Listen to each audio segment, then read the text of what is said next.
Hello everybody, welcome once again. I am Ashen Prime, here to do something different. Not only is my location much different than what has previously been seen on my streams, obviously the camera is a bit different because it's full frame today. That's because we're not playing a computer game, oh no. This is categorized currently on Twitch as board games because the Call of Cthulhu starter set doesn't have its own category. There's plenty of Call of Cthulhu games listed, but I think those were all referring to different video games. This is not any of those. So the Call of Cthulhu starter set, I picked up, probably as a bunch of people did, due to the Critical Role Call of Cthulhu one-shot that happened in September, I'm trying to say. Maybe a bit earlier than that, I don't recall exactly. And so I picked up the starter, because of that, and because of the deal that they had available, I went and picked up the starter set. And we'll go through what's in the box here, but one of the things that it says is that the first adventure is supposed to be run solo, and so I figured, why not do that on a stream? So anyone who hasn't run the starter set first adventure trying to teach the game, there will be spoilers ahead, obviously. Now, because Halloween, because Call of Cthulhu, because trying to be creepy, you'll notice the little card down here, and there's the music for this stream is probably going to get its copyright strike, let's be honest. This is Two Steps from Hell with the album Halloween. Bunch of creepy noises, but mostly creepy music that I feel is going to be absolutely right up the correct alley for this. But it's not being at all curated. I just have the album on shuffle, and I think on a repeat. Let's actually check that now that I'm thinking about it. Let's make sure our music doesn't just randomly shut off. Make sure the shuffle's on. Make sure the repeat is on. Good. And then, so whatever happens to play will happen to play. Maybe there might possibly be something that hits exactly correctly. And now there's lyrics, which is fun and exciting. But yeah, let's get into this. The Call of Cthulhu starter set. Let's open up the box and see what's inside of it. Inside of this box, the first thing it says is, what's in this box? So it contains a bunch of stuff that's not necessarily in this order. So let me go through and read it off as it's listed. Book 1, Alone Against the Flames, an introductory solo adventure, which teaches you the basics of Call of Cthulhu as you play through a mystery. That is what we will be doing today.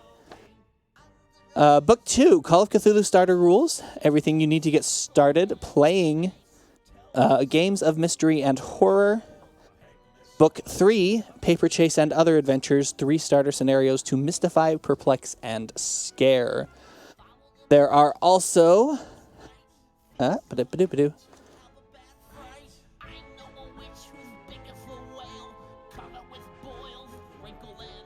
This music is trying very hard to be Danny Elfman, and I'm not entirely sure it's succeeding. But that's fine. Let's see. Comes with 5 pre-made characters. Available here. I might look over those in a little bit, if we get to that point. But I'm probably going to create my own with the blank character sheets that are also involved. Included, I guess, is the word I wanted in this box. Role-playing dice. A set of 6 polyhedral dice used in the game. We have, let's see, we have a percentile on the top in a different color than the rest. I also am having trouble opening the bag. There it is. Okay, great. So we have the blue percentile, a D20, D10, and another percentile. So there's 2 percentile dice in different colors. That'll probably be important. And then an D8, a D6, and a D4. So missing a D12, but otherwise a pretty solid set for Dungeons & Dragons, which is the only other, not the only other, but the pen and paper that I have the most familiarity with, and I assume that a lot of other people here will as well. And then player handouts, a set of ready-to-use props that accompany the adventures in Book 3. What's not mentioned on this list, but is included, is an ad for the Cthulhu Chronicles, the official Call of Cthulhu interactive fiction game for mobile. It looks like just iOS. Just iOS. Not helpful for me. I don't iOS personally. All right. So book 1 will stay here so we can use it. Everything else I'm going to stash back in the box. You know what I didn't prepare for nearly as well as I should have? I don't have any water near me, so I might be taking a break earlier than I thought just so I can go and grab some water. All right, especially since this is all going to be me reading and talking directly into the camera, which is fun, but, you know, I need to quench my thirst every once in a while.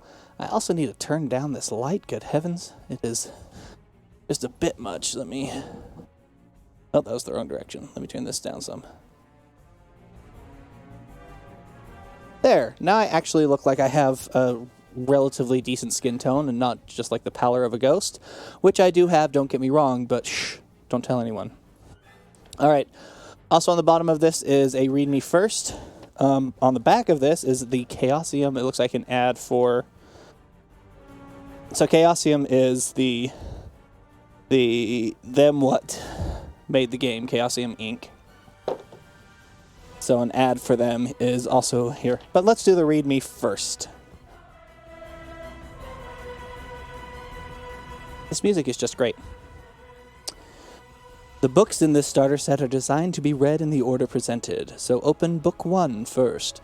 You'll take part in a starter solo adventure called Alone Against the Flames, in which your character alone must navigate through a strange mystery. As you play through this solo adventure, you will be guided through creating an investigator character. Use one of the blank investigator sheets for this, or you can use any of the ready-made investigators also in the box. The choice is yours. Once you have completed Alone Against the Flames, you are ready to move on to Book 2, where you'll be presented with the starter rules. Read through Book 2 to build your understanding of Call of Cthulhu before moving on to Book 3. And then when you feel ready, invite a friend or two to join you in a game. Book 3 contains 3 adventures. Start with Paper Chase, the first adventure in the book, which is designed to be played with 1 or 2 players in addition to yourself. Your players can either create investigator characters from scratch using the guide in Book 2, or more quickly use the ready-made investigators in the box. The other adventures in Book 3 are designed for 2 or more players, so more of your friends can join in. Each adventure comes with guidance to help you become more familiar with running the game. Soon, you and your players will be enjoying the mysteries, thrills, and scares of Call of Cthulhu. Alright, so... I am going to really quickly take that break because I do need to just have water here. And I should have thought of that before now, but I didn't. So, quick break as I grab a cup. I'll be right back.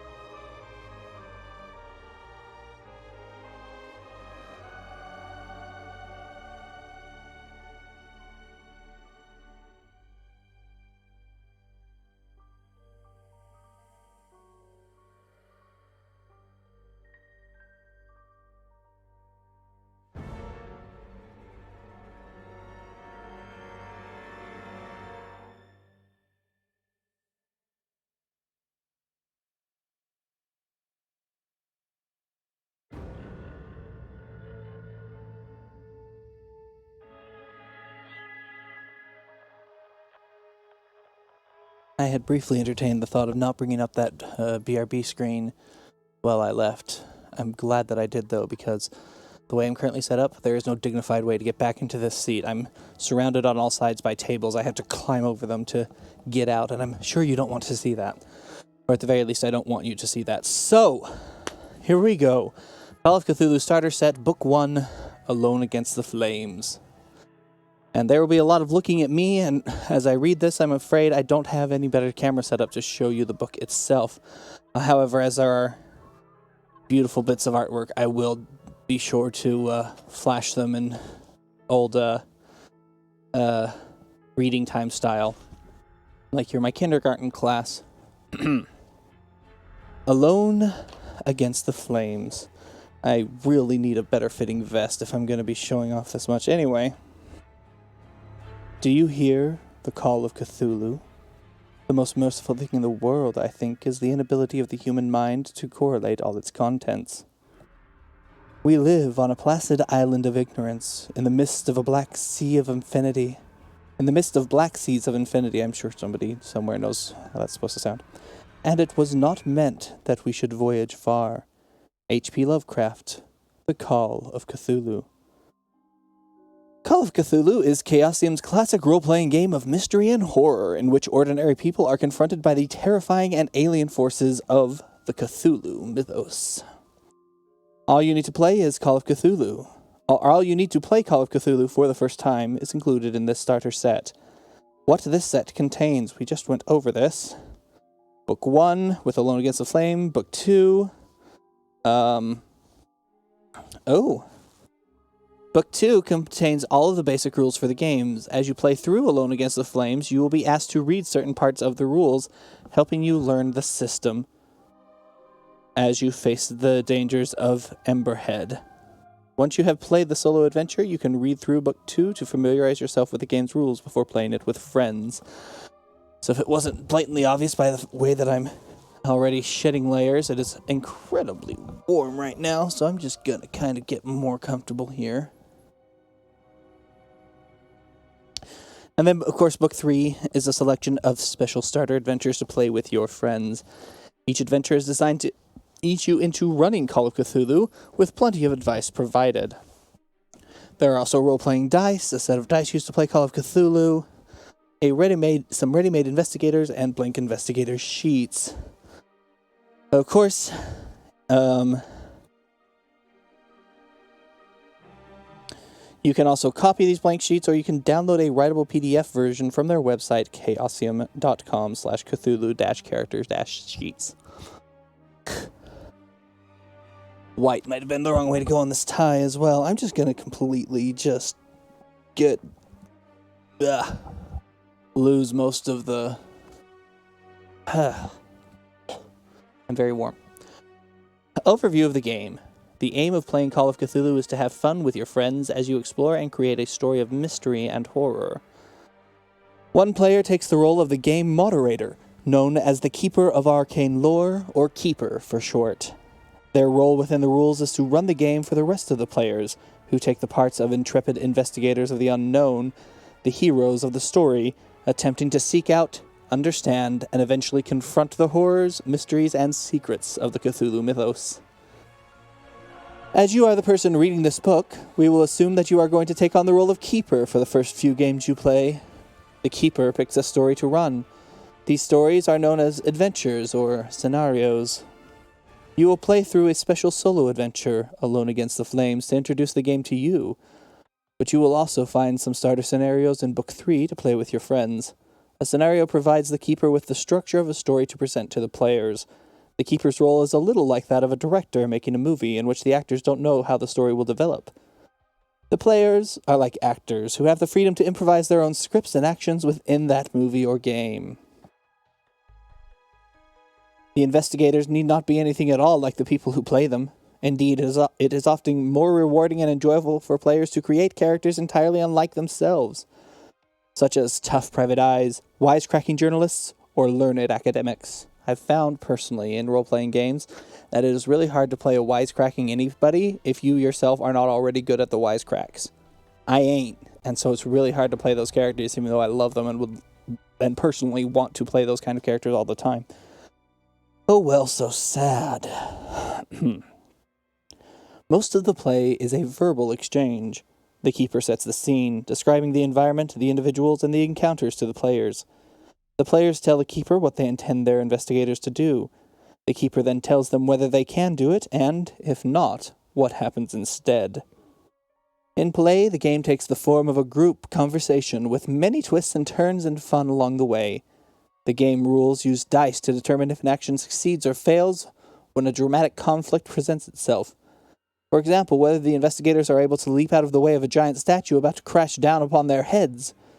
The rules in Book 2 describe how to decide the outcome of such conflicts. Heading Winners and Losers. In Call of Cthulhu, there are no winners and losers in the standard competitive sense. Play is cooperative.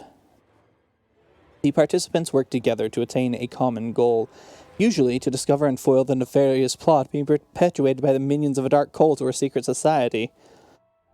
The opposition that the investigators face can often be an alien or hostile situation controlled by an impartial keeper, not another player. The keeper takes on the role of all the supporting characters and monsters in the adventure, while the players each just play one role, that of their investigator.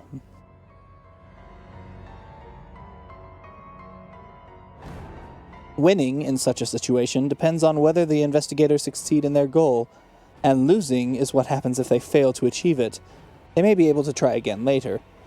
During the game, investigators may become injured, after suffer sanity-shattering experiences, or even die.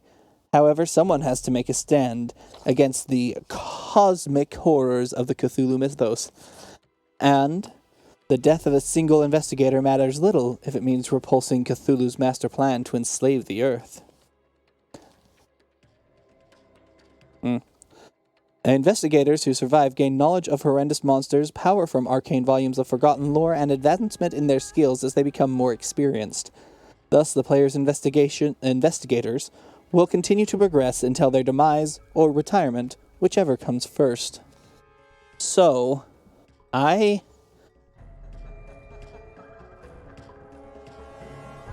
haven't done a lot of looking into the Cthulhu mythos, if I'm being honest.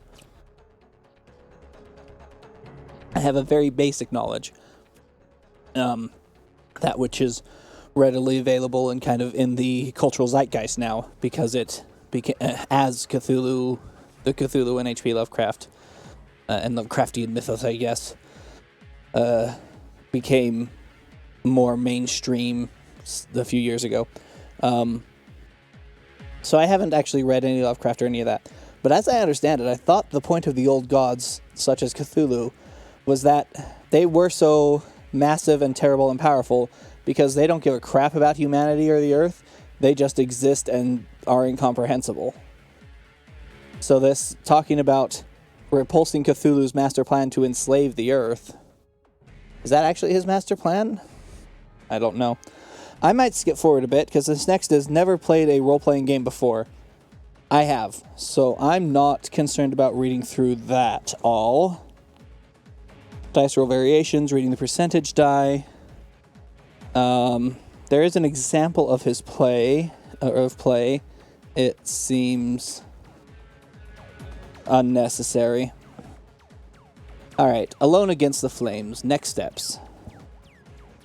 Now you understand the basic premise of playing Call of Cthulhu, you can take on your first adventure, Alone Against the Flames, a horror story set in the 1920s where you are the main character, and your choices determine the outcome. It is designed to lead you through the basic rules of the game in a gradual and entertaining fashion. Although most such adventures are played with your friends, this one is just for you. Don't worry that there may still be things you don't fully understand yet. The rules are explained as you play through the game. You'll even be shown how to create your own investigator. Before you begin play, make sure you have Book 2 nearby, as you will need to refer to this while you play. You don't need to read Book 2 before you start playing. You will also require one of the blank investigator sheets from the box. You will also need a pencil and some notepaper. I don't have a pencil on me. How do I not have a pencil on? This was well prepared and thought out, let me tell you. I can probably reach a writing stick, but that's a pen, which isn't ideal. Might be BRBing again as I gather up the necessary supplies to play a game properly. What am I thinking? Anyway. Read on and follow the instructions, starting with Section 1. Once you have completed the adventure, perhaps surviving or not, you can then read Book 2, but before then, settle in a comfortable chair and prepare to be alone against the flames. And so for the second time in the 20 minutes that I've been live, I'm going to go ahead and bring up our break screen as I go and find a pencil and a notepad.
I hope this music has been being more entertaining than I have been for the past few minutes. Oh, well. Alright, here we go. Call of Cthulhu starter set. Solo adventure, Alone Against the Flames. Number 1. The sun is high in the sky, a merciless ball of heat. You feel scorched by the time you reach the bus halt in front of Obzern's drugstore. It's a relief to put down your heavy cases and take off your hat for a moment.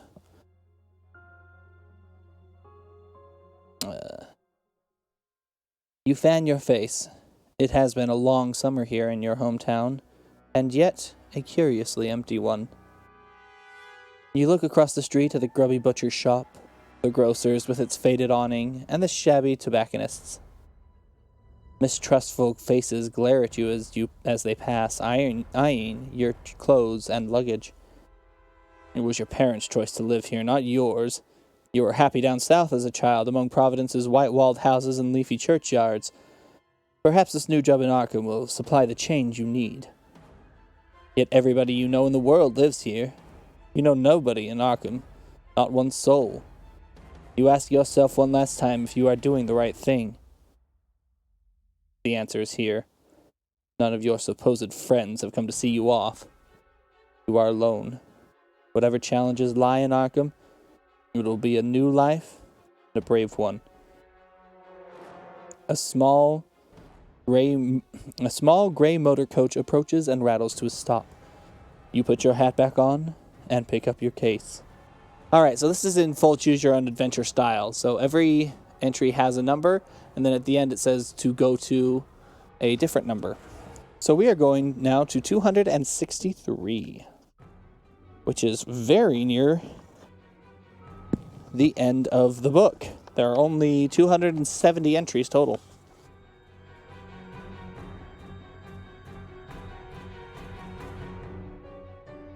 Think you can tone it down a bit there? Crossword killer? What? That is the name of this track. Yes. Cool.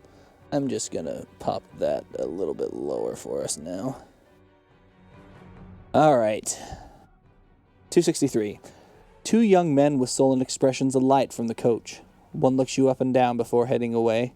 The driver also steps down, glaring at you, before crossing the road to visit the tobacconist. When he returns, he is rolling a cigarette between his yellowed fingers. He gives it a final twist and examines you as he reaches for his matchbox. I was just standing there as he went and bought tobacco and rolling paper and then came back. What was I doing? He is a thin man in his 50s, dressed in a stained shirt with the bus company emblem, yet his eyes are sharp in their deep sockets. Where to? You show him your ticket for OSSIPE. OSSIPEE. That is not a word. OSSIPE. From there, you will connect to Rochester and Portsmouth before the coastal line to Newburyport and finally Arkham. You should be able to afford a rail ticket for at least some of the way. Otherwise, this will be the first of many long bus trips. The driver scratches the match and lights his cigarette. The end flares as he takes a draw. Then he exhales and gestures to the back of the coach. Luggage rack's up there. Look at your investigator sheet. Okay, I'm going to pause because we do have the empty investigator sheets, which is definitely what I'm going to do. I'm going to build a new investigator, but I'm kind of curious to look at the pre-gens here just to see what they have available. So these are all they all say they're 1920 era's investigators. Looks like that's just part of the main character sheet. They're all 1920s era investigators. So our first one is Jessie Williams. A history student, 20 years old. She was born in Boston, lives in Arkham now. She's youthful and bright-eyed, wears fashionable clothing. She's a risk-taker, likes to be in the middle of the action. She has a strong faith in God, having been raised in the church by her mother. I guess Boston is not the southern accent, is it? She has a significant person as her mother Joyce, who she writes to every week. Her mother's home in Boston is her most meaningful location, where the best food is served, and her treasured possessions include her late father's pocket Bible. And then just a bunch of numbers that I don't know what they all mean yet. So that's Jesse Williams. There's also Kiko Kane is the name of this character. A science student, 21 years old. She was born in San Francisco. She has a slim physique, below average height, thick dark hair, glasses, and a broad smile. Her ideology and beliefs. Science, given the time, can explain everything. She doesn't believe in ghosts and wants to find a scientific explanation for such weird happenings. Significant people include her older brother Hugo, who she loves dearly. Hugo works as a doctor in San Francisco. Meaningful locations include libraries where she can get lost in massive books about science. As a trait, she is adventurous. She likes to be busy and get her hands dirty. Her treasured possessions are a silver penknife given to her by her brother. She always carries it as a good luck token. Next, we have Louis Russo. Actually, it might be Lois. I think it's probably Lois because she's an engineering student, 19, from New York. I guess you can look at her while I'm reading the back of this. She has an athletic physique, stylish bob of dark brown hair, and a flapper-style dress.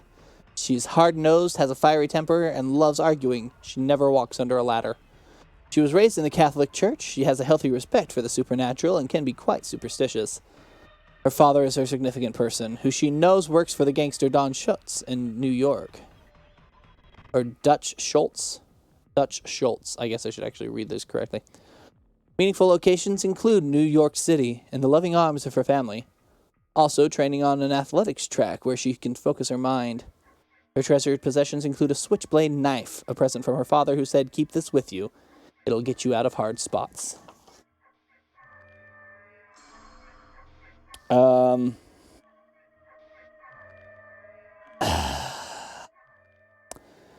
There's a 35-year-old archaeology professor from Winnipeg, Canada, whose name is Nevada Jones.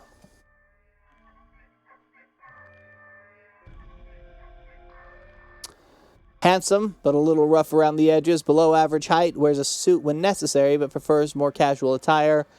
He is reckless, tends to jump in feet first before thinking. A strong love for history and ancient cultures, he wants to make a name for himself by finding lost treasures.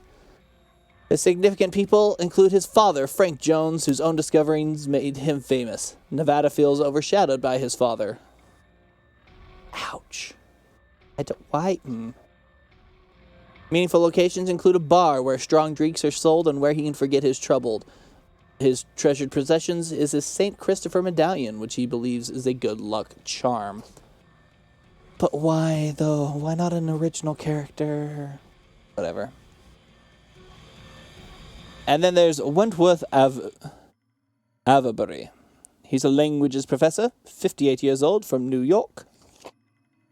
Although, just looking at that, you know that he has this accent. He wears a slightly worn suit, average height, a trim mustache, uses a monocle rather than spectacles when examining text. He is inquisitive, takes a meticulous approach to investigation. He has a lifelong interest in myth and folklore. He is willing to believe in the reality of the supernatural, but has yet to find hard evidence. Significant people are his late wife, Jane. He thinks there was something she wanted to tell him before she died. A meaningful location is a quiet woodland space where he can listen to the birds and relax with a good book. And his treasured possessions include a small frame containing a photograph of Jane, his late wife.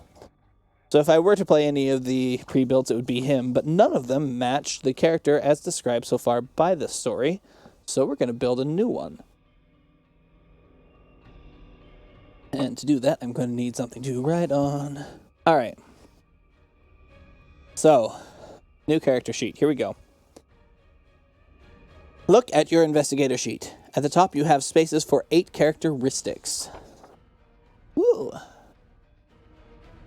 Strength, constitution, power, dexterity, appearance, size, intelligence, and education. Allocate the following values among them, writing them in the large square beside each. I have 140, 3 50s, 2 60s, a 70, and an 80.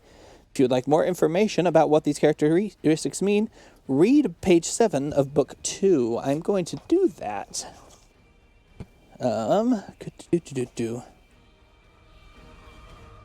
Step 1, investigator characteristics.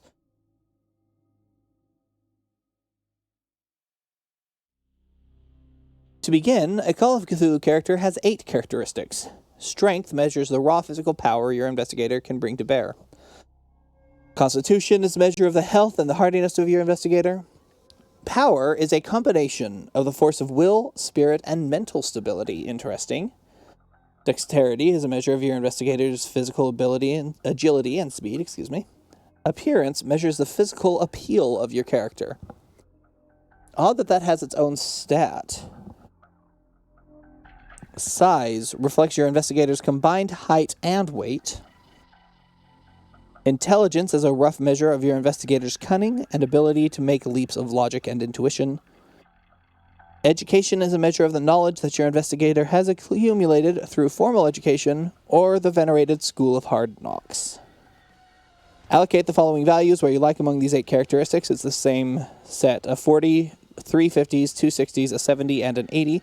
Each of these values is a percentage number, so deciding to put 70 into your investigator's strength means they have strength 70%, an above-average score, meaning they are quite strong. Write down the numbers on the investigator sheet in the large box by each of the characteristics. We call these regular characteristic values. So, let's consider what we know of the character right now, which is very little. Besides, they grew up in this town. They had friends, or supposed friends, but nobody has shown up to see them off. In fact, they are being looked at with fear and suspicion by the city folk who are around them at this bus stop. And we're boarding a bus to get out of here. We're going to Arkham, which is supposedly where all these things take place, because all the pre-built characters also had residences in Arkham. So, at this point, it's entirely up to me how I want to do this. So I'm just going to write down some things here so that I remember and don't use any numbers twice. So 40, 50, 50, 50, 60, 60, 70, and 80. Okay, just so I can cross them off as I put them in. All right. I think... What do I want to be below average? It's kind of how I like to start characters. What do I want my dump stat to be? What do I want my high stat to be? Let's see. I think this is going to be a character. I want them to have a pretty good education and a pretty good intuition. In fact, I think I might have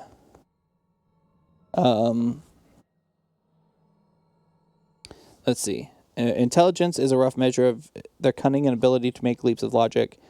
Education is knowledge that is from a formal education or School of Hard Knocks. I guess I want to think of which one of these I want to be the highest. And honestly, the ability to get out of a bad situation, especially in some place like, where did they say this was? We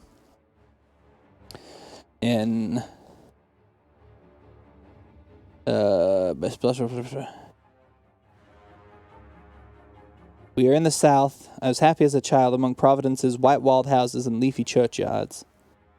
I think that shows great power, power being the force of will. So I'm going to have power be the 80, be the high stat here. Okay.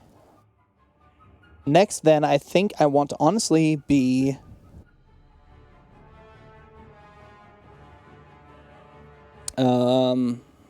white walled houses and churchyards doesn't quite lead to the idea of working a farm. So, probably not a lot of strength. Probably an average amount of strength. And dexterity, honestly. Well, dexterity might be low. I think I like having... Look at me. I like having more mental traits than physical, personally. So I think I'm going to have... I think I'm going to use the 70, excuse me, for... okay. I'm going to roll a die on this. Going to roll a d4. If it's even, then I'm going to put the 70 in education. If it's odd, I'm going to put it in intelligence. It is a 2. So the 70 goes into education, and then a 60 in intelligence. My other 60, just for the fun of it, I'm going to put in appearance. I want to have an above average appearance on this guy. Now I have my 350s, my three right middle of the road, because I don't know if it actually said this in this section I skipped. Let me see. Role-playing dice. The keeper and players use a set of role-playing dice in this game. These polyhedral dice, blah, blah, blah, blah, blah, blah, blah.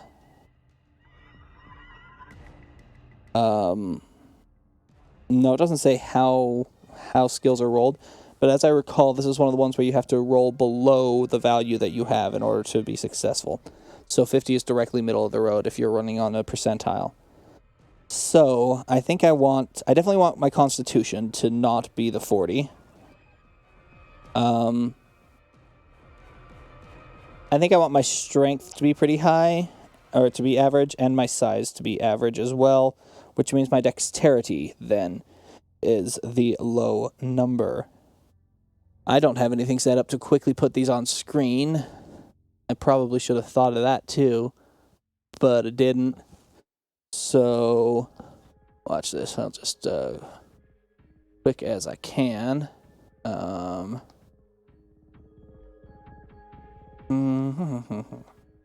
Actually, it's probably going to be quicker to do this way now that I think about it. Ooh! That went in the wrong spot. I probably should have put that in a different spot too. Oh well. Okay. I'm talking to myself a lot as I go through multiple things, trying to find the right... Yeah, that's over there. Cool. So this will be perfect if I can remember where this is. Okay, cool. Oh yeah, there it is. And then... nope, stop that. Don't be there. I haven't named the character yet. It hasn't asked me to. So when I do, I'll probably have to put that information in. But for now, let me go ahead and type these in. So for strength, I've got... and 50 for let's do them in this order. And I'm using a terrible keyboard, otherwise I'd be much quicker at this. It is a 50. My size is also a 50.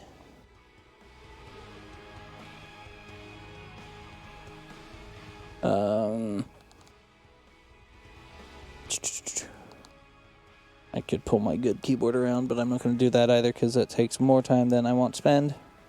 Even though I'm already spending a ridiculous amount of time on this.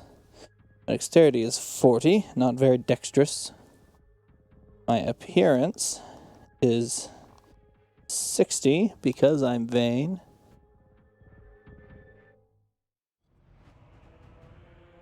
My education is a 70.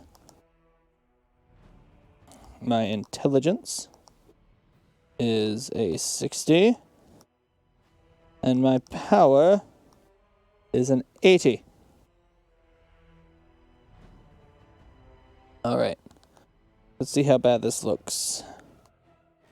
Up here.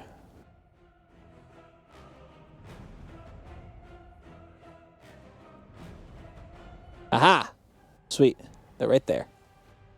And I can make them a bit bigger as well. I can grab the right thing with this also terrible mouse. Ah, too much. Okay, I'm probably going to take it down a bit so that I can put my character name in there when I have that as well. Okay. There are my stats for this Call of Cthulhu character. Alright, so put the allocated numbers in the squares. Cool, done that. When you have done that, go to 8. So we started on 1. We went to 263. Again, 270 is the last one in the book. And now we're going all the way back to 8. This is what I hate about Choose Your Own Adventures, is they don't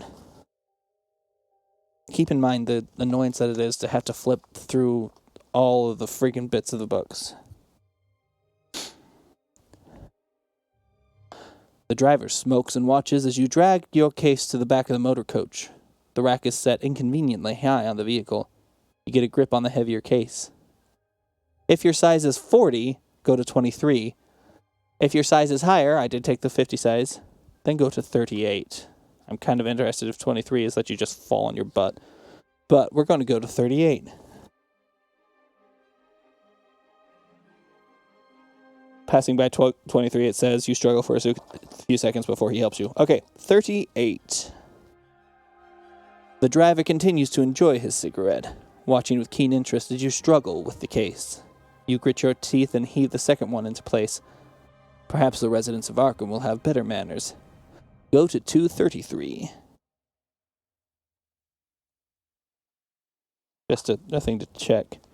23 also sends you to 233, so pretty on rails right now. Not a lot of ways to jump around. 233. The driver flicks his cigarette into the gutter and steps into the motor coach. Its engine coughs into life. You board, grateful that you will be the only passenger for the initial part of your trip at least. With mixed emotions, you watch from the windows as the tired avenues of your old home slip behind you, receding into the distance. For a few minutes, you can still see the church spire over the brow of a low hill. Then the road dips, and it too is gone. Arkham is your new home. You will travel there and make a new start. You will see 2 smaller boxes to the right of each characteristic value. You can kind of notice them there. Have each value, rounding down, and write the result in the upper right box. Also, divide each value by 5, again rounding down, and write that result in the lower right box. We will use these number laters. If you're using the interactive PDF version of the investigator sheet, you'll see it does all the math for you. There's an interactive PDF version? Too late to set that up, but I definitely would have just freaking pictured that if I had known. Alright, so let's do that first. Then we'll continue reading onward. So, in the upper box, it's each value divided by half. So, 50 is 25, 25, 25, some 20s, some 30s, some 35s, another 30, and a 40. And then, divide each value by 5, again rounding down. So 10, 10, 10,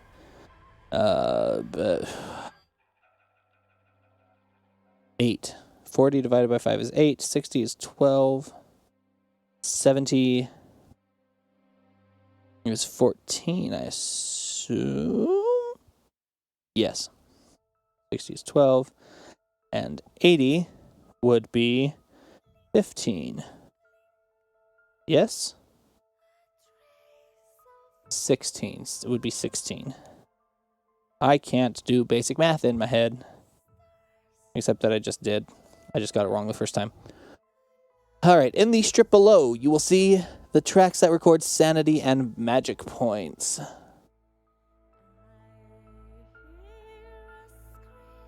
There is a lot in these strips, actually, as I'm looking at them. Good heavens. There's also luck here as well. All right, sanity and magic points. Beginning sanity is equal to your original power, which is 80.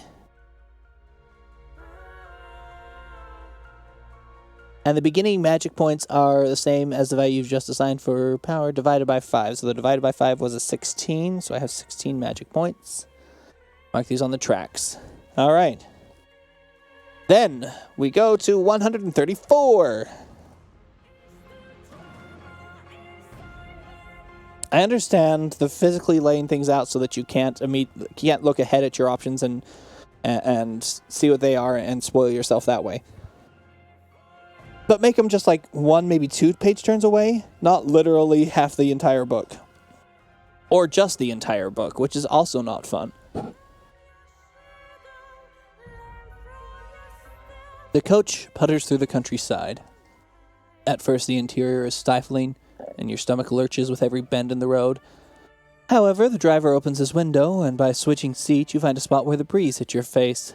You soon relax into the journey, observing the quaint little hamlets that the coach serves. A heavy-set woman boards at one settlement and gives you a polite nod. She gets off at the next one. The road rises a little, passing cornfields and orchards. The leaves are turning, and the trees are alive with glorious reds and golds. You have just begun to doze when the driver takes a tight bend at speed. All right. Add your size and constitution together, then divide the total by 10, rounding down. This is the starting value for your hit points. Mark it on your investigator sheet. All right. So, my size and constitution together are 100. Divided by 10 is 10. And mark it on your investigator sheet. Where is as what?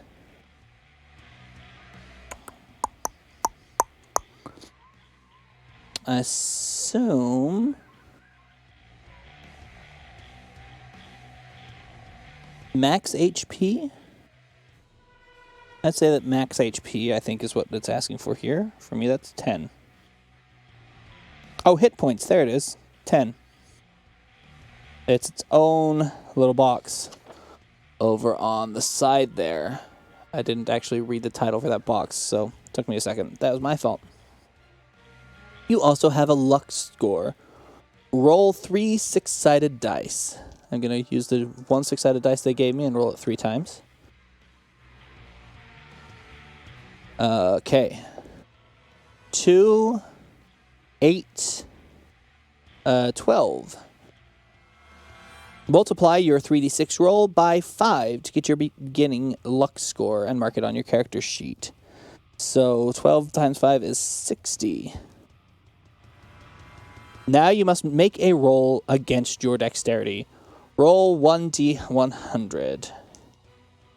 Whoop. I got an 8.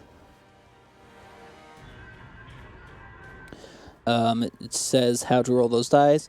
If you rolled equal to your dex or less, you passed the roll. If you rolled greater than your dex, you failed the roll. My dexterity is 40. I rolled an 8. I rolled very well. You may be tempted to skip such rolls and simply pretend you always pass. But Call of Cthulhu is a game of mystery and horror. The terrible disasters that can befall your character are part of the fun. You will not necessarily have more fun if you pass every roll than you would have if you failed. All right. So, if you pass the dex roll or if you fail the dex roll, I passed the dexterity check, so I go to 261. I'm not even going to bother looking at the others in this case. 261.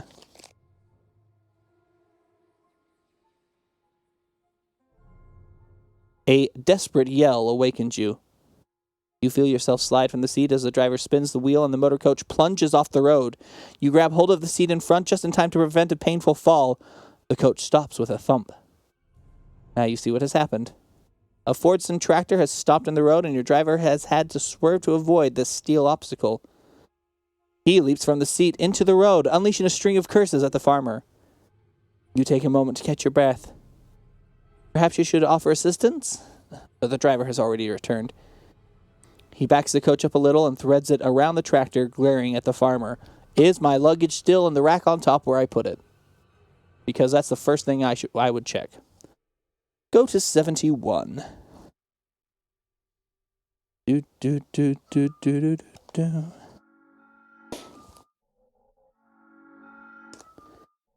You resume your journey. The driver takes the curves with more caution than before. He glances over his shoulder at you a couple of times. Sorry about before, he says. That fellow was dumber than a hog. I'm Silas. What's your name?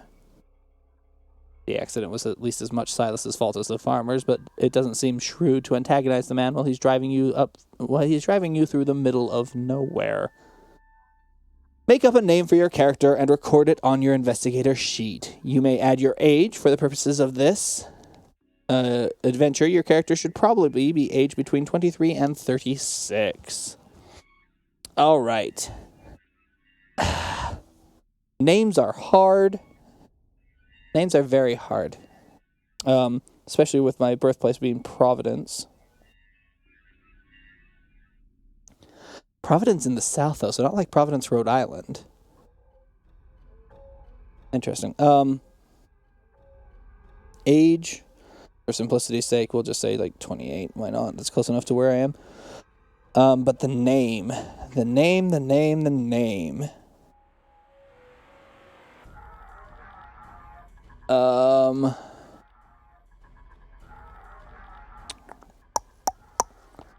Not like I have had a lot of hints here.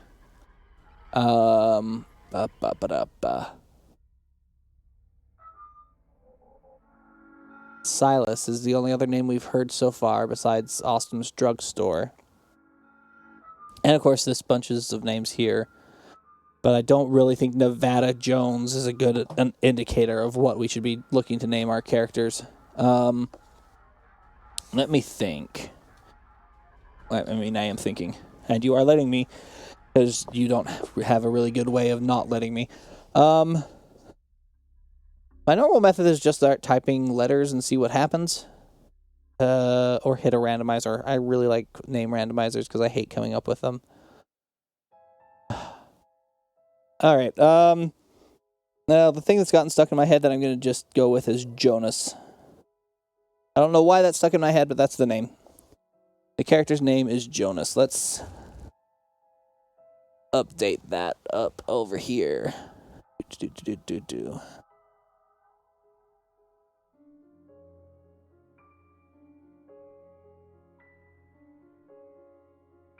Jonas is the name.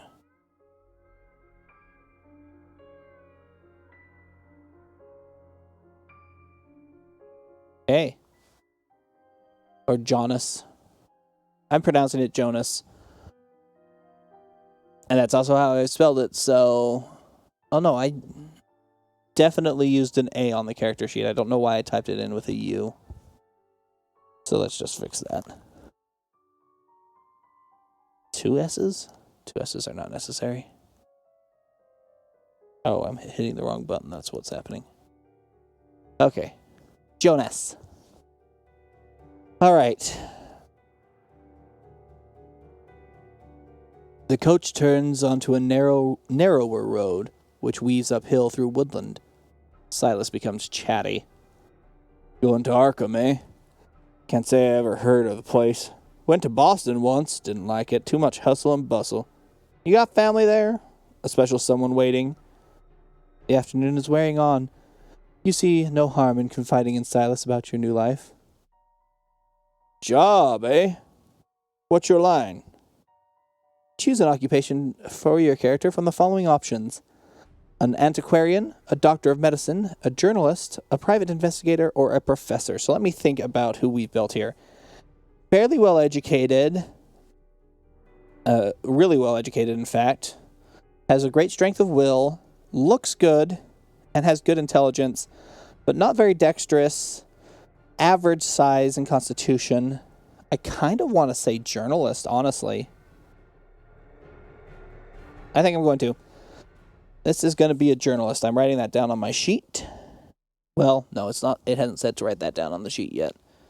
I probably should, but I'm going to not do anything it hasn't told me to do. 239 is where it tells me to go for being a journalist.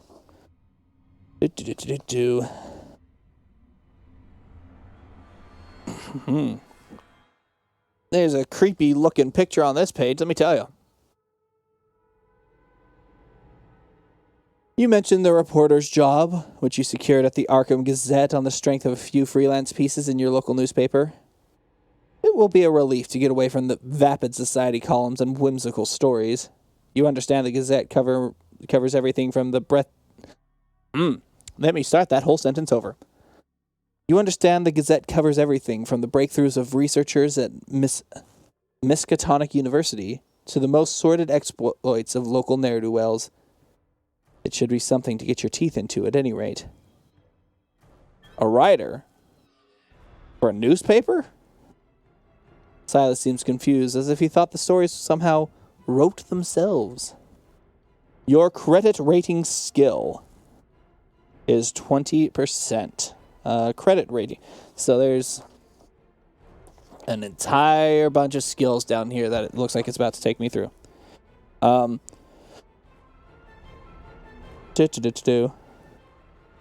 going to...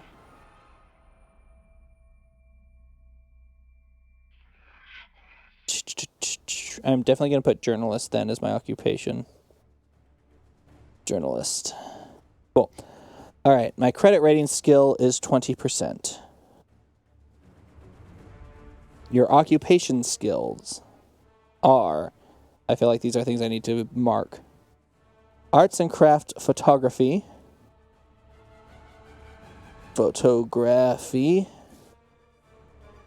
History, which is over here somewhere. Couldn't have put these in alphabetical order on the sheet. Library use. Oh, they might have. It's just a short list. Own language.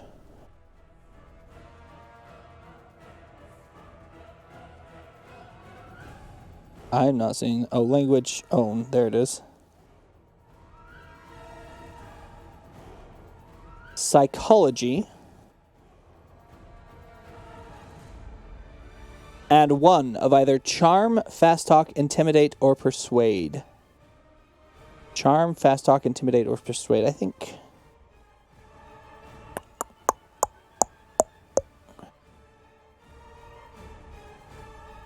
fast talk is what I want there. Yeah. You may also pick any two other skills, except for Cthulhu mythos, as your personal specialties. Okay. What else do we have? We have accounting, anthropology, appraise, archaeology, charm, climb, credit rating, Cthulhu mythos, disguise, dodge, drive auto, electric repair, fast talk, fighting, firearms, handguns, firearms, rifles, first aid, history,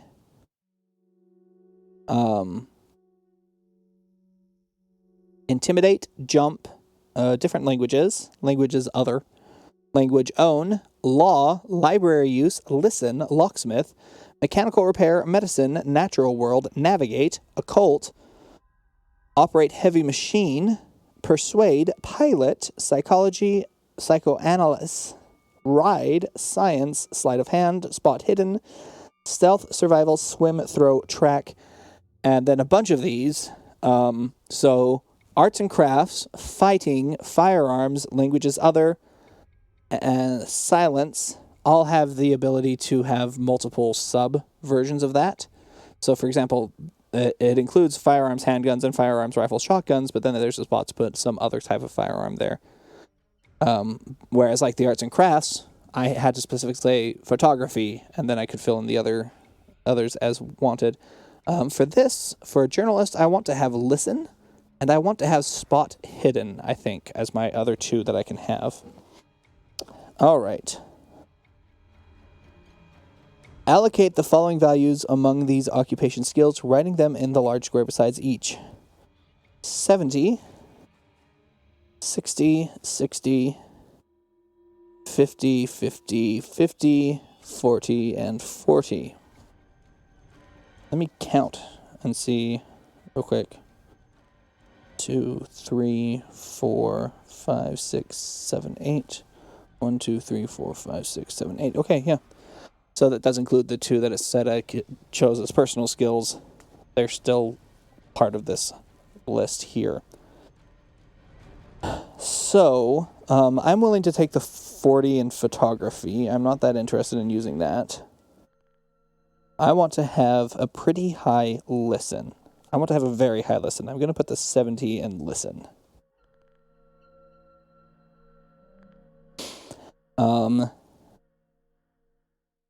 And then the 60, I have 2 60s, a bunch of 50s, and another 40. I feel like because I'm a journalist, I have to have a pretty good language own, so I'm going to put a 60 in that. I'm going to put my other 60 in fast talk. I do still have a 40 to put somewhere. I'm willing to put that 40 in spot hidden. And then the 50s then will go into history, into library use, psychology. I feel like I'm missing something.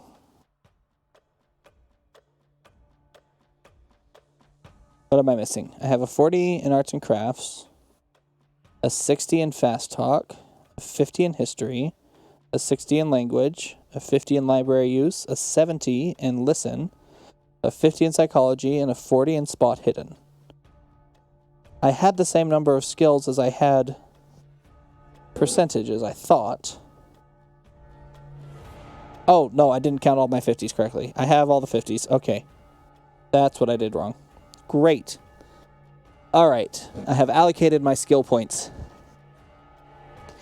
It does say ignore any starting value already mentioned on the investigator sheet. Then go to 128.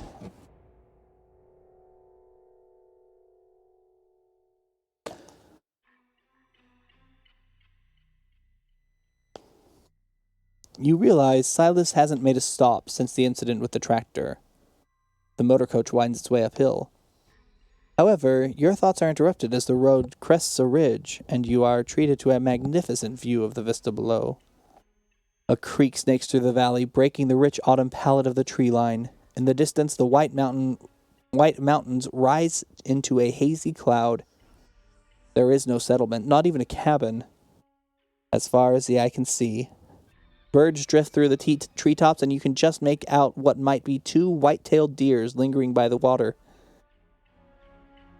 Perhaps you are making a mistake by moving to the city. But could you survive on your own in this lush wilderness? You have a base ability in most skills listed in brackets after the skill name on the investigator sheet. For example, you have a 20% in climb and a base dodge equal to half your dex. Choose 4 skills which are not your occupation skills nor your Cthulhu mythos. These are your personal interest skills. Bonus each of these by 20 points. Okay, so personal interests then. Just because I love that it's here, psychoanalysis, I'm going to give that a 20. There are some things that already have a 20, so this doesn't do anything for them.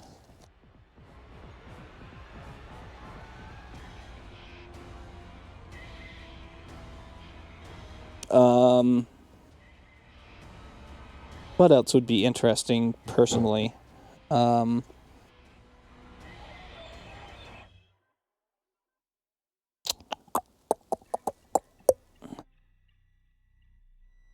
think a persuade, because again, that's just something that seems like I would have.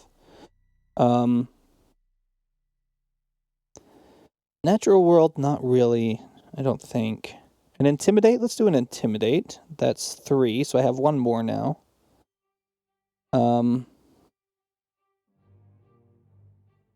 Just for the heck of it, let's choose anthropology. That seems fun. You have 20 on each of those. At this point, you may like to calculate the half and 1/5 values for each skill, just in the same way you did for your characteristics. See the table on page 23 of Book 2. They have these in a table? If they have them in a table, then why did I have to figure them out elsewise? I'm annoyed.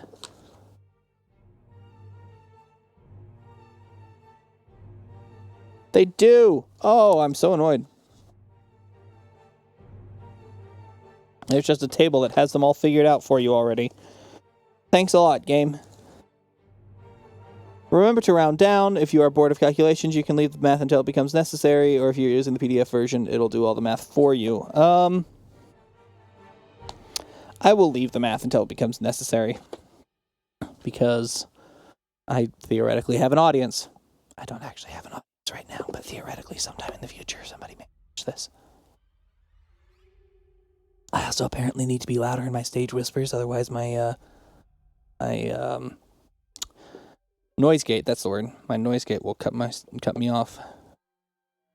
Oh well. Alright. Alright, now we move on to 144, which is just 2 pages forward. I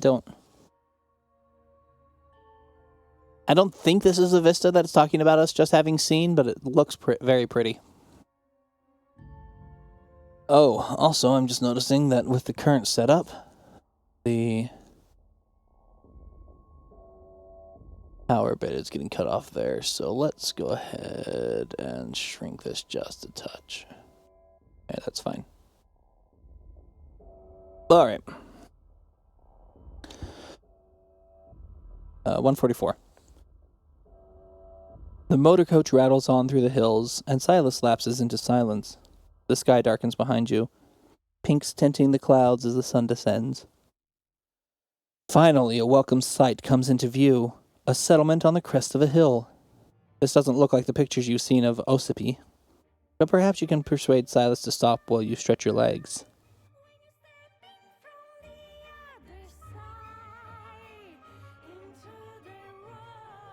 I'm just going to skip past that because I don't actually want to have anything with lyrics playing. Minutes later, a harsh stuttering from the engine interrupts your reverie. Silas frowns and rattles the gear stick. The motor coach falters in its descent. Silas utters a curse you don't recognize and grinds his teeth struggling at the wheel. You seem to inch up the hill until you reach the first buildings, low dwellings constructed from a rough red stone. Silas wrestles the coach into a small bay off the road. He scrambles from his seat and makes for the engine compartment. Now, let's see. If you must now choose to make a roll against Drive Auto, or Psychology. If you choose Drive Auto, you need to roll equal or less than the skill value. If you choose Psychology, you need a hard success. This is a roll equal to or less than half the skill value, the number in the upper right box. You may attempt only one skill roll. Well, I don't have any skill in Drive Auto, so that's a 20%. My Psychology, however, is 50, so I'm much more likely to get that, even though I do have to, for a hard success, I actually need to get a 25. 25. Alright. So if I succeed this, then I go here. If I fail the rolls, I go there. So, Drive Auto is a 20. A hard success on Psychology is a 25. So because it's just that little bit easier, I'm going to try the Psychology roll. I did not make it. I got a 93. That's a big old fail. That's a much of a fail. That's a lot of fail. I go to 194. That's my next entry. Silas opens the engine. I am reading this verbatim. Silas opens the engine compartment open and sticks his head inside. The hot metal pops and sizzles. He pokes at various components, then withdraws and wipes his brow, smearing it with dark grease. I ain't sure what's wrong. Might be the oil pressure. Might be something knocked off kilter when we took that spill. Can't do much until the engine cools, neither. And with the light failing, I reckon we'll be here through the night. He wipes his hands on a rag. The shadows from your surroundings are already long, and the air is chilly. You feel stiff from the journey, and a night in the rickety coach sounds unappealing. Silas sees your dismay. This here's Emberhead. Miles from any place. I only come through twice a week. The folks here are good people. May Ledbetter keeps a spare room. She'll look after you. Up that alley, turn right, first house on the left. He scratches his cheek, looks again into the engine compartment, and spits on the ground. Meet me back here at 8 in the morning, and we'll see where we stand. So I have 3 options. I can just go straight for the Ledbetter house. I can ask Silas where he will spend the night, or I can challenge Silas about the breakdown. I'm not interested in challenging him, but I am interested in kind of being in his good graces. 251, showing concern for him to maybe make him like me more. I don't know. You ask about Silas's plans. He gives the engine a sour glass before answering. I got acquaintances here in the village. Reckon one of them owes me a favor. Not for bed and breakfast in any case. He stares at his grubby hands. Probably won't stretch to a hot bath. You don't seem to have a lot of options. You fetch your cases from the back of the motor coach. The last thing you need is for all your worldly possessions to disappear into some stranger's hovel overnight. Now go to 267.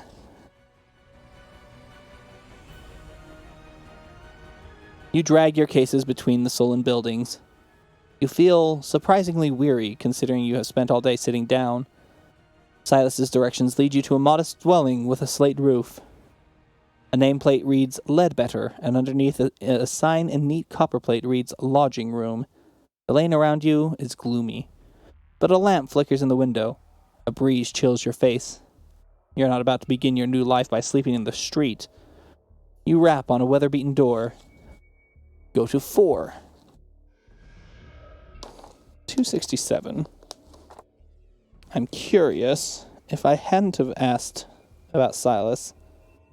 No, if I go to Mary Ledbetter's house, that's still 267. But there was no mention of me getting my luggage down, except if I had asked Silas about where he was staying. Oh well. Alright. Entry number 4. After a moment, you hear footsteps inside the house. A bolt is drawn back and the wooden door swings open. A figure with loose curls and a rough-looking house dress peers at you.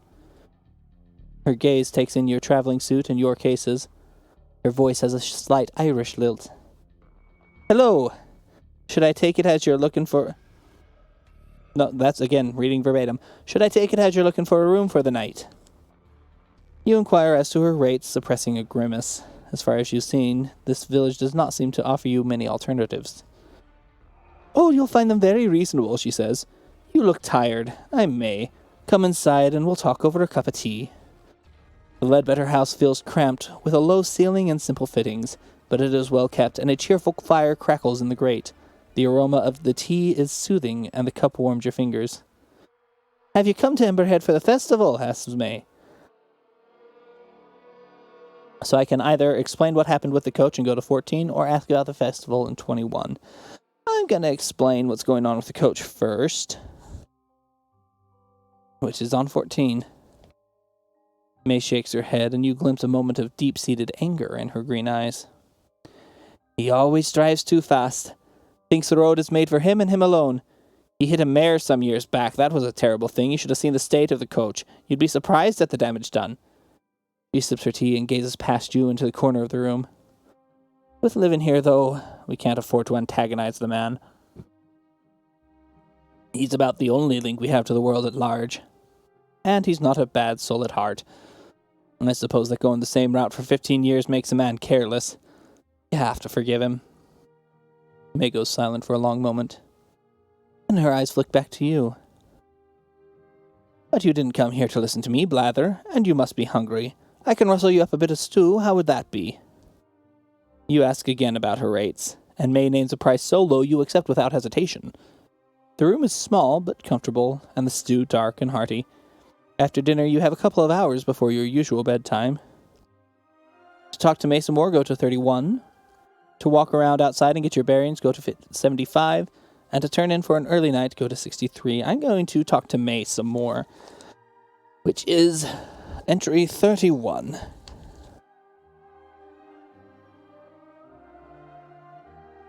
May talks about life in Emberhead. In her letters, my sister always asks us if I'm not bored living in such a small place. She lives in New York. Then she writes about how frightened it is to walk home at night. I ask you. You mentioned your hopes for a new life in Arkham. May doesn't seem to hear you. It's a small place here, yes, but it means we have real community. Everybody's face is known, everybody works together. Nobody is excluded, except those who choose to exclude themselves, of course. I wouldn't live anywhere else now. Make a charm roll. Untrained Charmed is a 15. I got a 2, so I succeeded. That's surprising. If you succeed the roll, go to 39.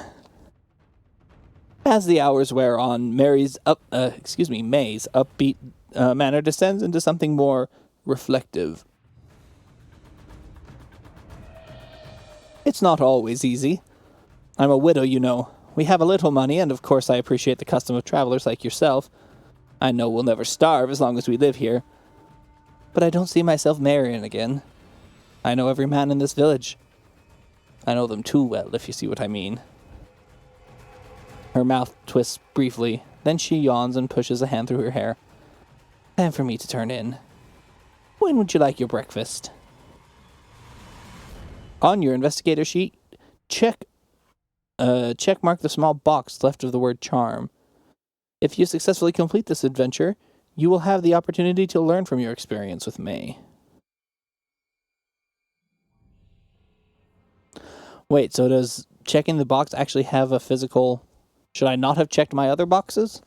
I'm going to check the rules real quick. Just real quick here. Occupation skills. At this point, you would...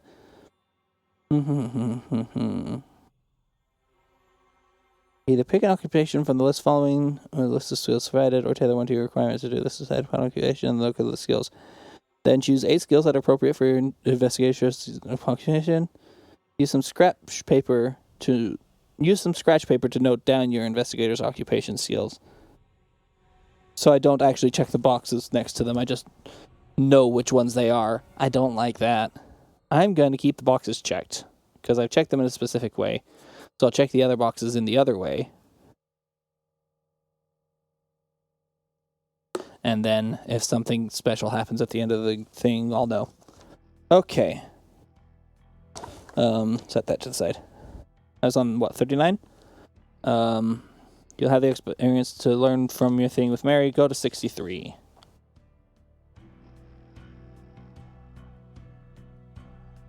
As May stands, you hear a clunk behind you. You look over your shoulder, but all you can see is a wooden door securely closed. May tuts. The young lady of the house, she'll have been listening to us. Ruth, come and greet our guest. There's a short pause, then the door creaks open. 2 wide eyes peer at you from the gap between tousled hair and a rough nightgown. What do you say? The eyes blink. Pleased to meet you. Now back to bed. The door closes again. My daughter Ruth. 10 years this summer. She's a delight and a torment all in one. Don't worry, she sleeps with me. She'll not disturb you. Good night now. You retire to your room. It is a little chilly, but you are too tired to worry about lighting the fire. The sheets are clean, and the bed soon warms up. The silence outside is strange after living in a town for so long, but you soon drop off. Now go to 154, All right. You dream of a fire in the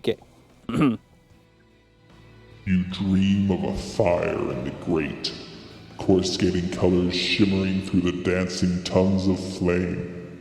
At first they are tiny, almost microscopic, but they grow and grow until a kaleidoscope inferno spills from the fireplace, spreading across the floor, up the sheets.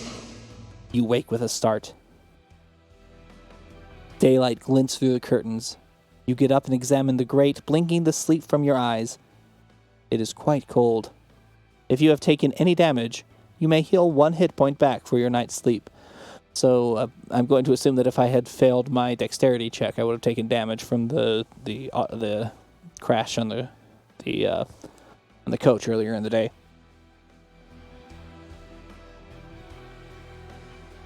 Although that line may have just been there to teach you that yes, resting does restore 1 hit point. Does not restore your hit points to full. It restores 1 hit point. Now go to 166. May seems to have no running water, but has supplied some in a ceramic jug. You freshen up at the washstand and go in.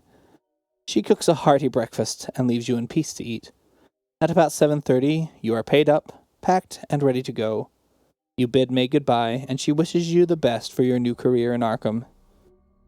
If you succeeded at a skill roll last night and wish to investigate the results further, go to 178, otherwise 192. I would like to investigate those results further. There were options for more skill checks, it sounds like. Or it didn't want to give away what skill check you could have had if you didn't go the route you did. 178. You retrace your steps of last night. A few villagers watch with polite curiosity as you thread your way along the northern cliffs, bag in tow. In time, you think you found the spot. That's not correct at all. Where was I just? Yeah, if you succeeded at a skill roll last night, I succeeded in that charm roll. So yes, I did. And wish to investigate the results further, I do. Go to 178. But the thing it says here does not make any sense for the skill roll that I succeeded. So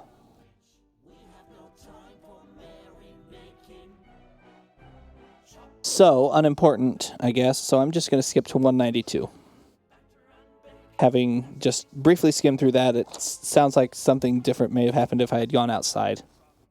I didn't go outside, and apparently the charm roll is not the skill check that it was referring to. 192. You are already tired of your heavy bags. Hopefully Silas has repaired the motor coach and you can resume your long journey. A sourpuss he might be, but the old driver seemed to understand his vehicle well enough. You pause to check your watch, still 20 minutes early, and round the final corner. You put your bags down and search the area, trekking up and down slopes and around corners. Excuse me. I skipped an entire sentence there because I had read it in my head. You pause to check your watch, still 20 minutes early, and round the final corner. The motor coach is gone. You put your bags down and search the area, trekking up and down slopes and around corners. At the edge of this village, you trace the long road back as it winds across the hills. 8 o'clock comes and goes. There is no coach to be seen. A passing villager notices your bags. Looking for the bus? Heard him take off at first light. He's due back in 3 or 4 days. If you need a place to stay, May Ledbetter rents a room. The man raises his hat to you and strolls on into the village. You curse Silas under your breath. Perhaps he went for parts, but you wonder if the old goat has stranded you here on purpose. Go to 218, skipping this track because lyrics.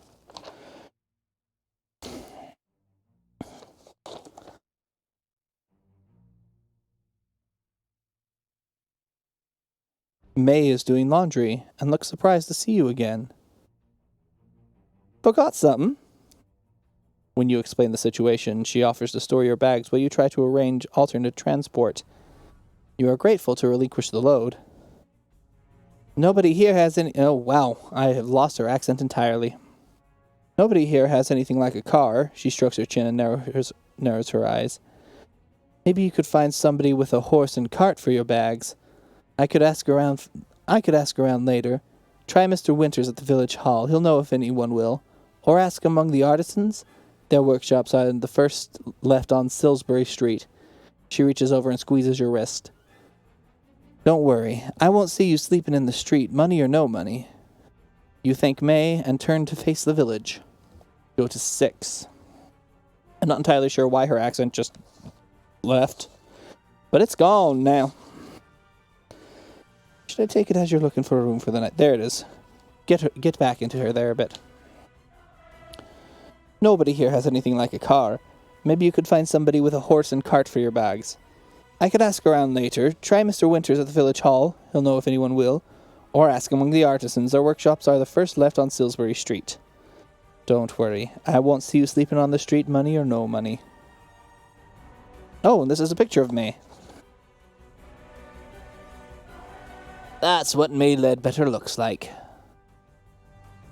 Alright, now we go back to 6, now that I've got her accent well in mind, and I won't have to actually voice her for a bit. You wander the streets of Emberhead without any particular destination in mind. The village is built on a relatively flat upland with splendid views. To the north, the hazy tips of the White Mountains reach for the heavens. To the south, the sparkling waters of Lake Winnipesaukee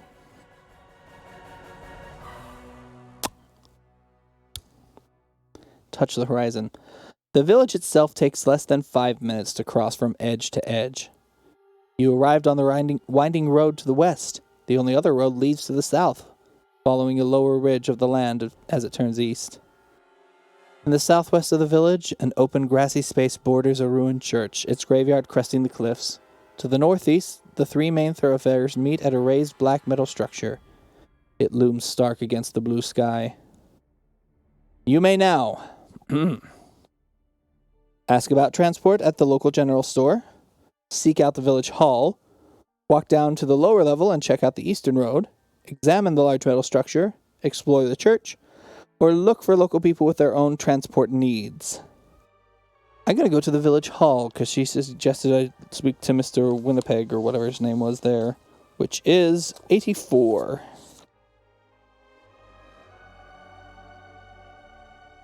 Ah, no, my shirt.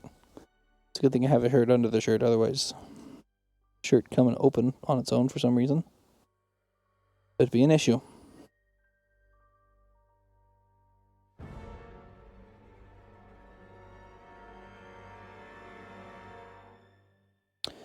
The village hall backs against a cliff at the east end of Salisbury Street. And it's the largest building you've seen so far in Emberhead. It is, however, locked and shuttered. You walk around it, peering through gaps in the shutters. There seems to be one large room, presumably for community meetings, and a smaller annex that serves as an office and archive. One of the windows is bricked up. Back at the main door, you can see no posted opening hours. Mr. Winters doesn't open mornings this time of year, says a grey-garbed woman passing by. Best come back this afternoon. You ask whether the office has a telegraph. Oh, no, she shrugs. Who would we call? You will have to try again later. Go to 25.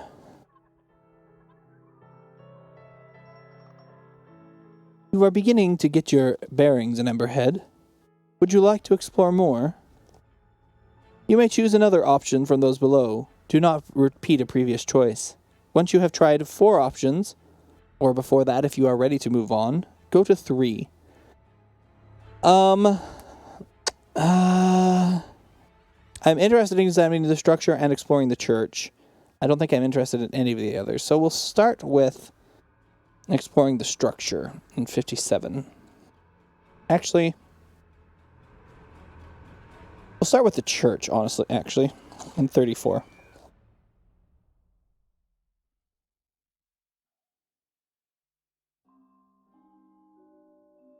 You cross the street towards the church. As you glance to your left, your gaze alights on the large metal structure. Something bothers you about its positioning. You back up and look again. Yes. Emberhead's central thoroughfare points directly at the structure. This seems too precise to be a coincidence. You press on and draw into the shadow of the church. The building is in a sorry state. The top of the steeple is missing, a ragged gash of splintered boards marking its absence. and the floors beneath it have collapsed. It appears to have torn through the roof of the main building as it fell. Only the back half is still intact. The white paint which once covered the church has yellowed and peeled. It seems safe enough to explore the rear section. Old pews are stacked against the wall, choked with mildew. Most of the windows are broken. You guess this church has been disused for about 20 years. There's little to interest you. Make a ride roll. A ride roll, interesting. It says you may have a bonus dice. Roll the 10s percentile dice twice and take the lower result.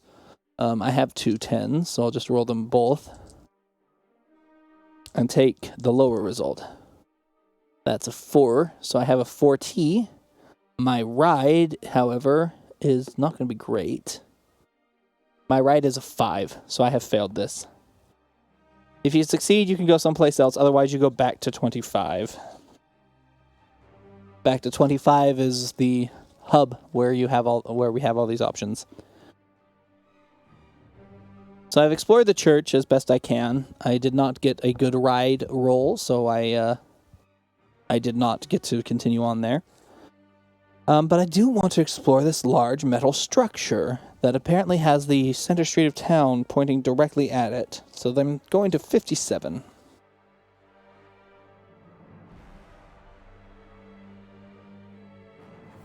You walk up the approach, the most central of the village's major streets. It points directly at the odd metal structure. As you emerge from the shade of nearby buildings, you are greeted by a magnificent panorama spread from the north to the southeast. The last colors of fall tint the hills in a sleepy gold. The structure, by contrast, is made from uncompromising iron, singed black. It supports an immense curved platform at the level of your head. Further struts snake up to a central point. It looks like they may have been some kind of sculpture at one time, but are now twisted and melted beyond recognition. An older gentleman passes, looking up at you with rheumy eyes. Rheumy like rheumatism, I think? Rheumy. I'm not actually familiar with that word. Are you here for the festival? He asks. That's the beacon. When they light it night after next, you'll be able to see it 10 miles away. He gives a little nod of satisfaction, then moves on, leaning on his walking stick. Now you notice bundles of wood, tied and stacked against the buildings nearby. Perhaps this festival would be an interesting diversion. You really must head to Arkham as soon as possible. Make a spot hidden roll. My spot hidden is actually fairly good at 40. But I got a 93. Again, this is the second 93 I've rolled, so I failed that. So I'll go back to 25. Before I do that, 1 second.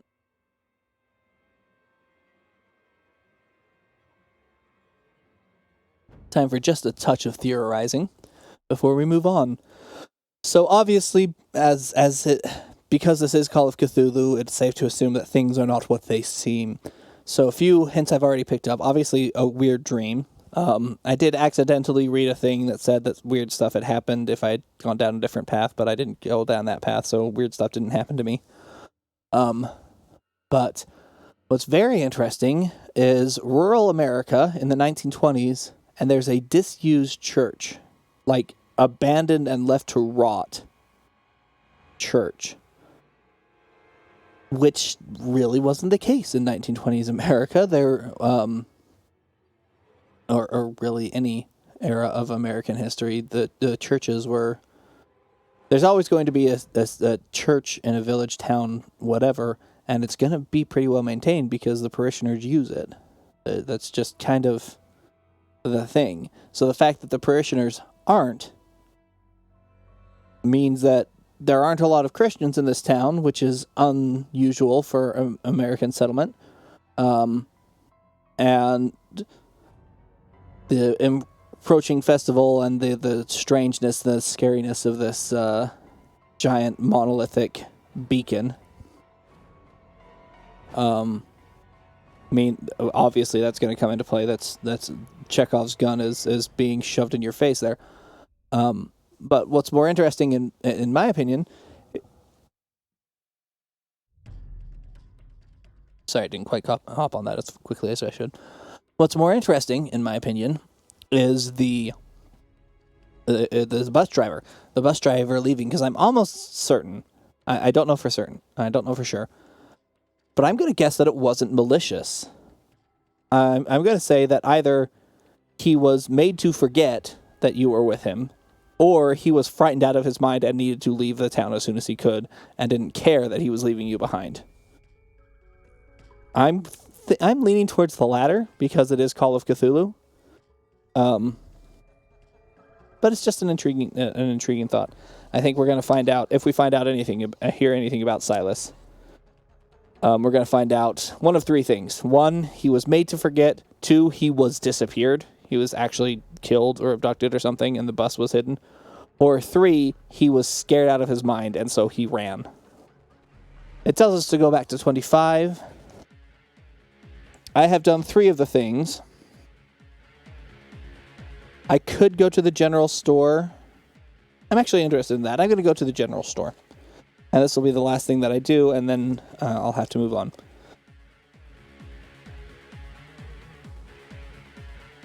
Exhumed. I'm a fan of guitars like this. The general store is on the corner beside the main road, just before it plunges to the south. The shopkeeper is a brisk, immense lady with a starched apron and strong shoulders. She looks hard at your unfamiliar face. Transport? There's a motor coach comes through twice a week. Missed it? Truck brings in my supplies every second Tuesday, but it's not due till next week. She shrugs. It seems Emberhead is content to keep its distance from the outside world. You have enough money to buy one or two expensive everyday items here. Note them down on your investigator sheet. Remember the year is 1927. The shop stops no weapons except a dusty hunting knife, which you may purchase if you want. Do I want a knife?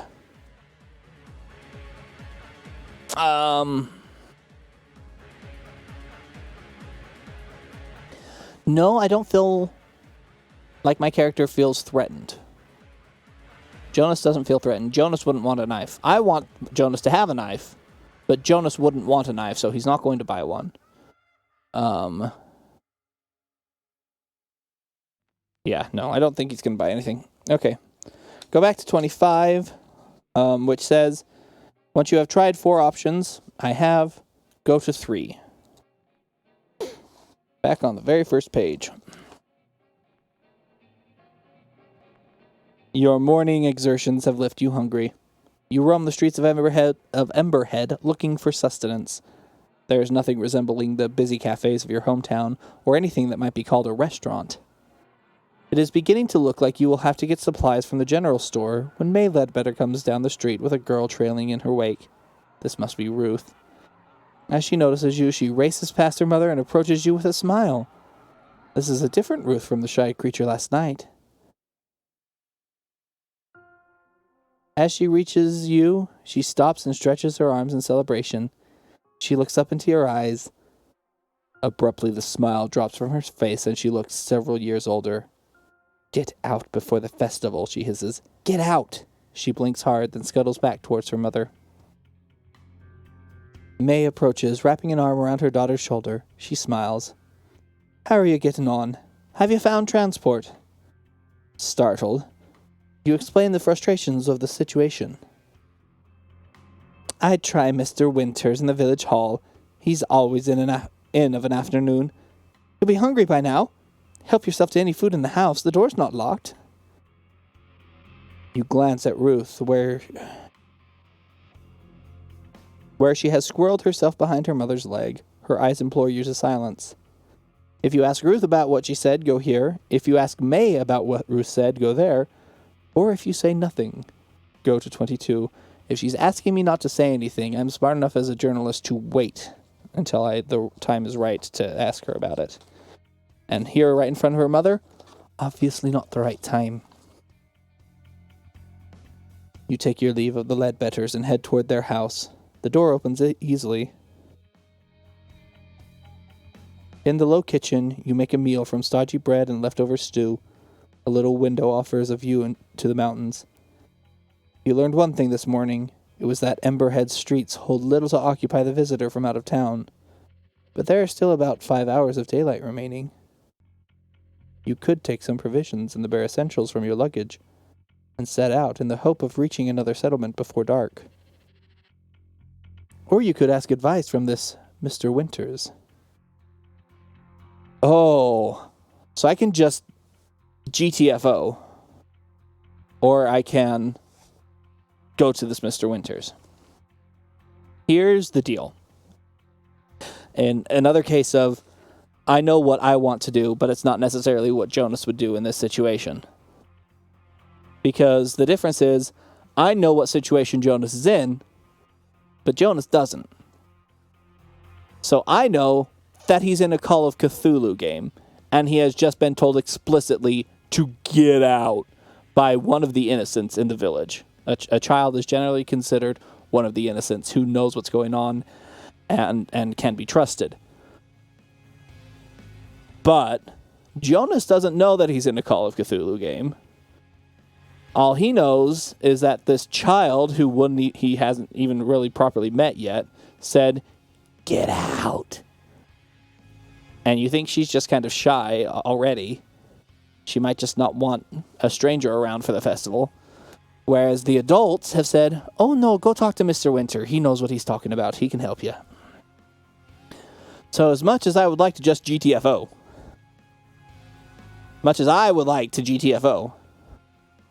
Jonas is going to go talk to Mr. Winter. Also, there's obviously something interesting happening here, and Jonas is a journalist and wants to get his nose into it. On to 11 to talk to Mr. Winter.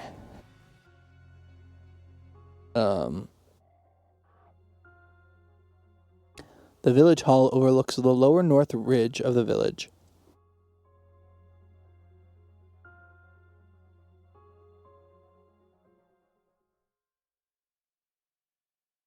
Alright. The village hall overlooks the lower north ridge of the village. You walk along Silbury Street to find it, conscious of the oppressive black metal structure framed at the end of the road. The shutters of the hall are open, and some windows left ajar. There is no knocker, but a little bell over the entrance tinkles as you push the front door. Inside, a sturdy door to your right is marked private. To your left, an opening leads through to a bright room. Take a few steps inside. Benches line the walls, and there are 2 notice boards mounted between the windows. To examine the notice boards or to knock on the closed door. Well, the bell announced my presence, so they know I'm here. There's no use knocking on the door. Let's read the notice boards. Those are on 17. The floorboards creak beneath you as you cross the room. You feel a slight spring in your step. Perhaps this room is used as a gymnasium for the village children. One notice board appears to be for the adults of the community, and one for the children. The former looks neglected, featuring handwritten advertisements for household items and a yellowed note about telegraph pricing. There's nothing about the festival. The children's notice board has a schedule for weekly creche? C-R accented E C-H-E services. Creche services? And a number of paintings obviously done by the children themselves. Okay, so sounds like I need to hit up the Googles and C-R-E-C-H-E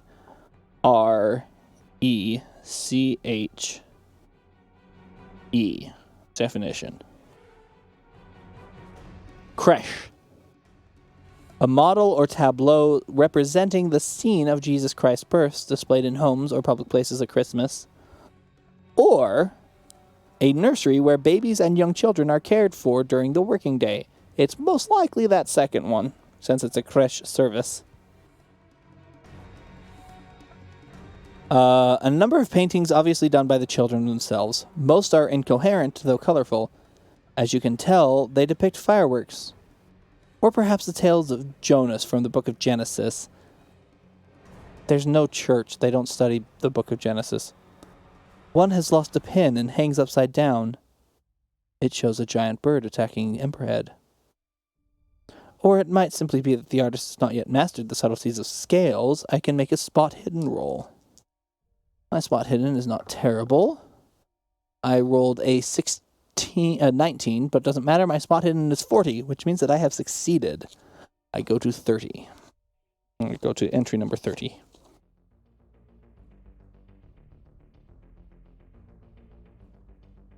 As the afternoon sun hits the floor, you notice something curious. The boards under the windows are newer than the boards in the center of the floor. The frames also show signs of having been replaced in the recent past. Perhaps rain leaked in and rotted the wood, but you may now check mark the small box beside the spot hidden skill. Whoop. Now go to 37. The door scrapes behind you. A middle-aged, bespectacled gentleman appears in the doorway. May I help you? You explain you are visiting on May Ledbetter's recommendation. Ah, well, I'm Clyde Winters. I'm not sure I can help you, but would you care for some coffee? I'm partial to a cup in the afternoon. He gestures to the open door behind him. Seems like a worthwhile opportunity, and you are a little thirsty. Not entirely sure that he should have something of a posh British accent, but he's going to anyway, because I like this voice. 43. You step through the door marked private. The other side of the village hall is in marked contrast to the public space. The room is compact, lined with shelves of books and file alcoves. One corner is reserved for a tiny pantry and what is presumably a water closet. You study Mr. Winters as he fills the percolator. Although thin on top, his hair is oiled and neatly swept back. His suit is a sober affair, and well-tailored even if the cut is a little old-fashioned. A lesser man working alone might have loosened his bow tie for comfort. On the desk against the opposite wall, you notice what looks like a telegraph set. To ask about the telegraph immediately, go here, or to make small talk with Mr. Winters first, go there. I'm in the habit of getting on people's good sides before I ask what I need. The pot begins to gurgle as you exchange pleasantries with Winters. Living here? I mean, I end up in the same place either way, so this just gives me more information, which I like. Living here? It's a trade-off, so much in life. He looks past you at a high shelf. I could wish for access to a proper library, of course. And I know myself well, but I know myself well enough. I'm strictly a dabbler, and the cities... His face wrinkles in distaste. Too many people. Everybody rushing and shouting. We have a special place here in Emberhead, and someone must accept responsibility for keeping it so. That was my father before me. And now the duty falls to me. He lifts his chin and straightens up. This evening, as the sun sets, look out at the landscape around the village. We have peace here, halfway up to the stars. Are we not privileged? Is it not worth the hardships we must accept? He looks at you speculatively. Seems a good time to ask about the telegraph. I'm changing my mind now. I think Silas might be in on it. I think he might have delivered you like a lamb to the slaughter. So it might be malicious. I think I'm still leaning more towards the he was made to leave you rather than he chose to leave you, whether through fear or forgetfulness, or him having been the subject of the abduction as well. But he did talk about having friends in the village, which means it would make sense if he knows what's going on in this village. And that they need a patsy, as it were, which it seems like some in the village might want you to be. Or at least Ruth seems like you will be if you don't get out. Ah, well, we'll see. Go to 56 to ask about the telegraph. The telegraph? Much as we value our isolation, we do need the link sometimes. Oh, you were hoping to send a message? Oh, I must apologize. The line has been down for 2 weeks. I reported the fault, but of course they are not so speedy when the problem lies in a rural area. I'm expecting repair the day after next. I do appreciate how frustrating this must be. The coach is doing, 3 days? But I think he's going west. Perhaps you might engage a wagon? One of the farmers might. You explained that you have asked a few of the residents already, but to no avail. I did? Well, alternate version of me must have at some point. I purposefully didn't. But it seems like the farmers are not interested. Oh, I tell you what. Winters pours you a steaming cup of coffee. The dark liquid smells rich and strong. When the repair crew arrive, I'll ask them to take you back with them. How would that be? They might want $1 or $2 to grease the wheels. The day after tomorrow? Oh, that's less than ideal. But it's the first real opportunity you've had. To thank Winters and leave? No. Just because he came in, he treated you to coffee, he just poured you the coffee, gave you an idea, and you're like, well, that's all I need, I'm getting out of here, old man. No.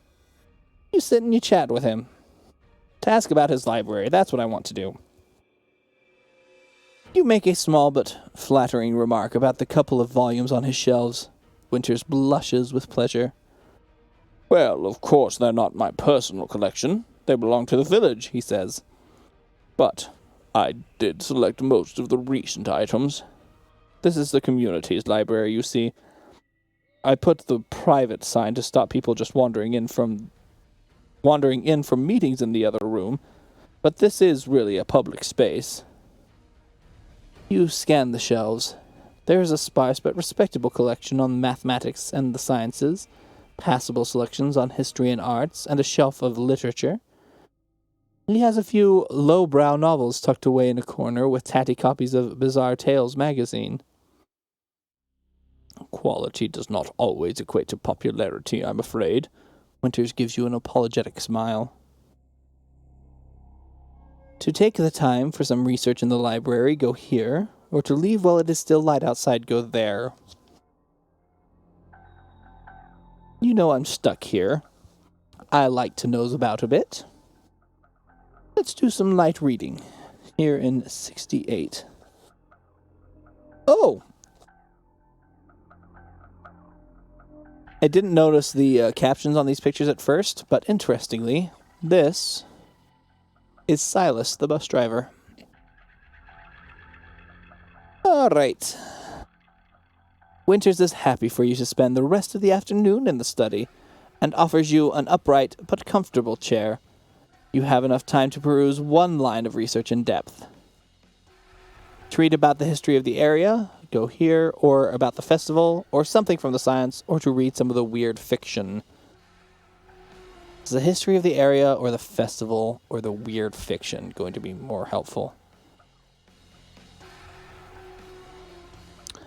People have talked about this festival. I want to know more about it.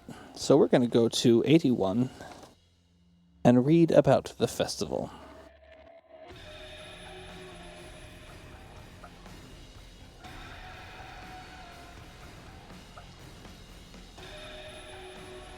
Hate it when I choke on something just as I'm about to go to start reading. You are not surprised to find there is no published work on Emberhead's festival. Winters pokes around and finds a cased monograph, handwritten and on yellowing paper by a Dr.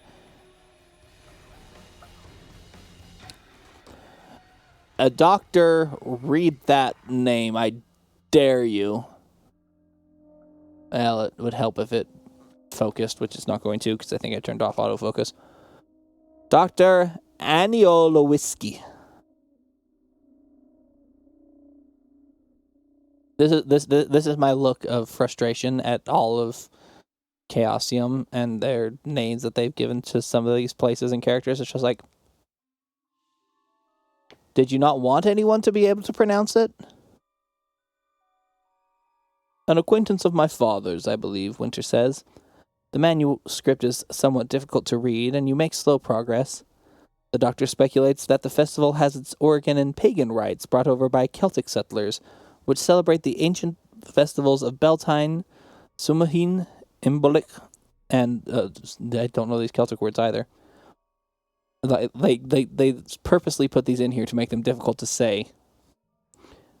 And Luchosta. I apologize. That's all I can do. There is some discussion of the struggle between the seasons and a couple of oblique references to the alignment in Emberhead. The doctor suggests that the meaning of the festival slowly changed around the turn of the century.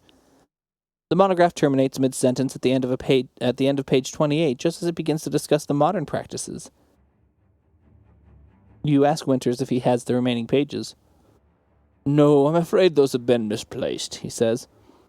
Perhaps they are still in the library somewhere, but he shrugs. Oh, I must make the time for a thorough stocktake. Now go to 99.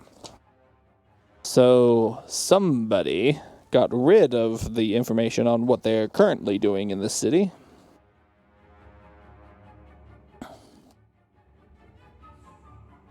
The afternoon wears on. You have not quite finished your reading when Winters glances out of the window and stands up. He clears his throat. Make a credit rating roll. Really? My credit rating is 20. I have rolled an 80. I have failed, so I go to 105. I'm afraid I have some errands to run before dark, so I must close the library for today. I do hope you will return tomorrow afternoon if you are so inclined. I'm curious what happens if I succeed. Shh. Oh, I could have gotten more information. That's annoying. You leave the building with Winters, waiting as he locks up. You thank him for the coffee and the access to the library. He disappears off down an alley. You hope to be away from the village before tomorrow afternoon, but it's good to know that there's a place you can occupy yourself. Now go to 180. Why do I hope to be away from the village by tomorrow afternoon? My best option to get anywhere is to go with the linemen when they show up in a day and a half.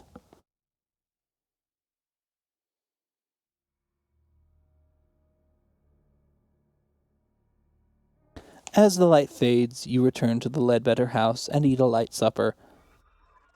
May is unusually taciturn. Ruth's eyes flicker to yours several times during the meal. There is an urgency there you cannot quite interpret. Afterwards, May ushers the girl to their room. You have been in Emberhead for barely one whole day, and you already feel confined by it, both geographically and socially. This evening seems to offer little. To do some stargazing, go here. To attempt to speak to Ruth, go there. Or if you have a previous appointment, this is the time to follow it up. I do not have a previous appointment. I don't think it's worthwhile to attempt to speak to Ruth. Obviously, May is trying to keep her away from us. And that's not necessarily a fight I want to get into. Although, she does seem to have something interesting to say. Yeah, May ushers the girl into their room.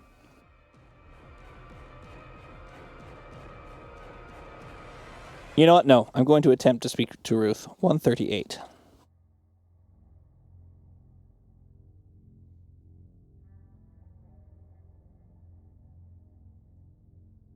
In time, May returns to the kitchen and busies herself clearing up. To speak to Ruth, you will need to get May to leave for a short while.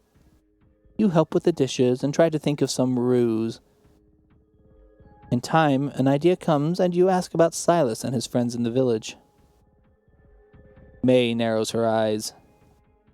He knows Troy on the other side of town, she says. Not sure I'd call them friends. More like an old feuding couple. But he probably spent last night at Troy's place. You ask May if she could visit Troy and ask if Silas mentioned any plans to return. May looks dubious. Right now, she asks.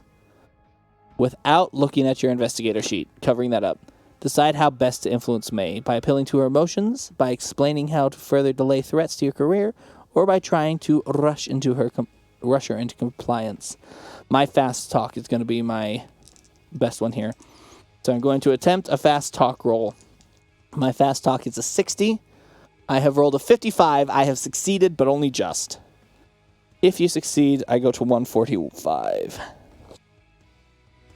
I thought I might be able to succeed, which is why I was willing to go down that road rather than just go stargazing. I want to see if I made the right choice there. My fast talk was 60. My charm would have just been a 15. And my persuade would have just been a 20. So yeah, fast talk was definitely the right decision there. Well, I suppose it will only take a few minutes. May fetches a coat and heads out into the night. You give her time to get clear, then rap on the bedroom door. Nothing comes but silence. Then feet pad across the floor, and the door opens a few inches. Ruth's eyes stare through the gap, glancing from left to right. You explain her mother has left the house, and ask what has been bothering her. Those eyes flick up to stare at you. It's tomorrow, she whispers. Same as every year. They took my da. They'll take you if you let them. The conviction in her eyes is chilling. You press her. Who is she talking about? All of them. Every one. They've been watching you since you got here. You're marked. Her voice is hollow. 1 year, when I'm older, they'll take me. You hear footsteps approaching from outside. Ruth's eyes flash and the bedroom door slams. You turn back to drying the dishes. May enters and removes her coat. That man is a waste of time, she hisses and heads through to the bedroom. You may check the mark next to the small box for the skill you used, which was my fast talk. Now, go to 157. If I have a chance to book it this evening, I'm going to. I don't think I will, though. The familiar surroundings of your guest room are becoming constrictive. The neat bed, small wardrobe, and dressing mirror have the feel of a prison cell about them. What are you still doing here in Emberhead? Your new life is elsewhere. You lie on the bed and stare at a small crack in the ceiling. You turn over the day's events, thinking through the little details you spotted. You are certainly weary from the elevation and the fresh air, but do you still feel safe here? If you let yourself fall asleep, go there. If you stay awake, go here. So they are almost certainly going to try and take me during this evening. Is it better to go to sleep and let them take me so that I'm at least slightly rested during whatever happens in wherever they've taken me? Or is it better to stay awake and attempt to fight? I don't have a lot to fight with. But I'm going to attempt to stay awake. 2:30.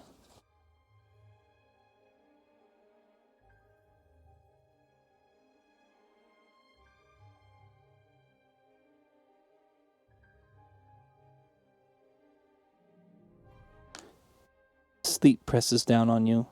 You blink it back and sit up, trying to think through your situation. Everything in Emberhead seems to be working to stop you leaving. Perhaps the answer is to strike out at first light, to walk as far and as fast as you can. You can always return for your possessions, and if you lose them, you have nothing so precious that it could not be replaced. A tiny creak draws your attention to the other side of the room. Slowly, almost silently, the doorknob is turning. I can either pretend to be asleep, or I can confront whoever is here.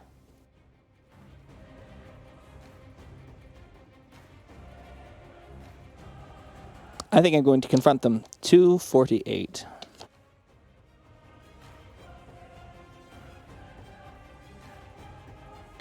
You heave the door open, ready for a confrontation. May stands on the other side, wrapped in her bed jacket. She steps back in alarm. You seemed not yourself, she stammers. I wanted to check up on you. You assure May that you are in fine health, and watches as she returns to her own bedroom. Once the door has closed, you borrow a kitchen chair to wedge under your door handle. Perhaps this little piece of fortification will permit you a few hours of restful sleep. Go to 58.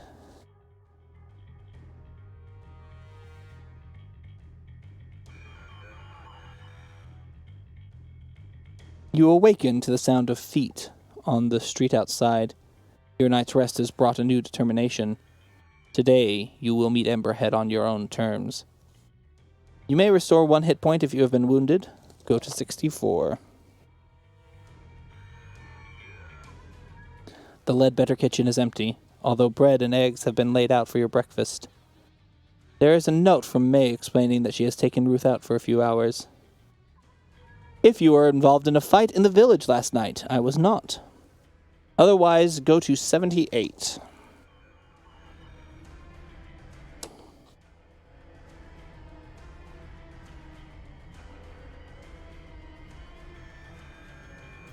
You make a quiet circuit of the village, pausing in unobtrusive places to watch the villagers. It is rather busy for this time in the morning. Yawning locals stream back and forward along the road, carrying bundles of split logs to the site of what you already heard referred to as the beacon. You see 2 figures already up in its superstructure arranging the wood. The festival bonfire will be most impressive. But do you intend to stay to see it? You suspect by now that something is amiss here. While the villagers are distracted, you may do some illicit investigation. Or you may simply leave the town without looking back. To search the Ledbetter's bedroom, to go alone to the village hall, to take a closer look at the artisan's courtyard, to spy on activity in the beacon, or to slip town and flee for good.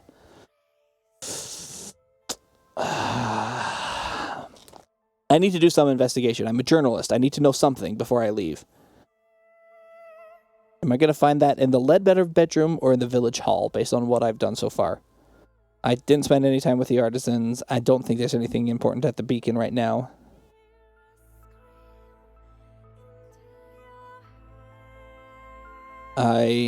She was only taking Ruth out for a couple of hours, so it might not be safe to search the bedroom. Probably less safe to search the village hall, though. I'm going to check the bedroom. 83. Despite her hospitality, you do not trust May Ledbetter. I trust Ruth. I don't trust that May has the ability to stay that May is in charge enough to call the shots here. You return to her house quite openly. Where else would you go? Inside, the dwelling is still empty. You rap on the bedroom door and wait. Silence. You ease it open. The Ledbetter is, in marked contrast to your own room, neat space. Oh. The Ledbetter bedroom is in marked contrast to your own neat space. Dirty clothes are piled about the floor. On a rough quilt lie school books and cheap novels. You notice a raggedy old doll discarded down the side of the bed. Make a spot hidden roll. My spot hidden is 40, so that's not too bad, but I rolled an 81, so I failed. So I go to 89.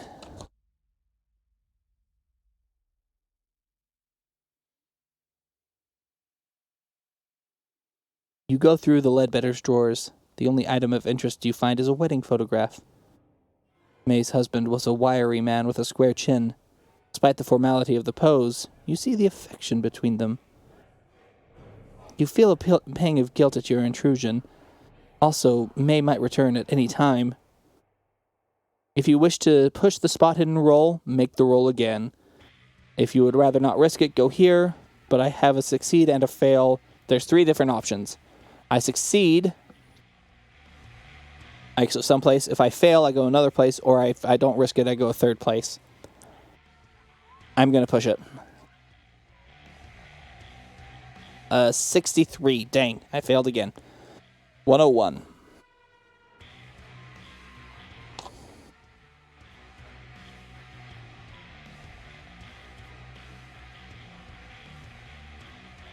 A shadow falls across you. So, May Ledbetter says, you know. You try to get to your feet. A mob of villagers spills from behind her and surround you. You struggle, but cannot resist the sheer weight of their numbers. You are quickly overpowered. Go to 108. Dang it. Could have gotten out.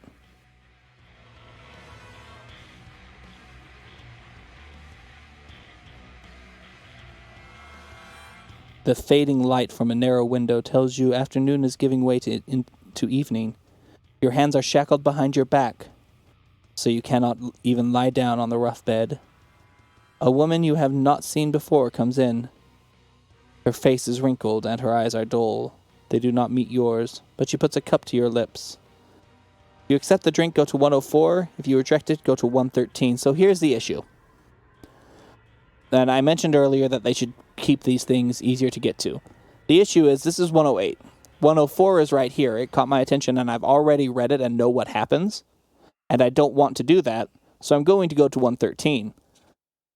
That's why that even though I complained about it earlier about having to go from the front of the book to the back of the book, back to the front of the book, there's a reason they have these things spread out.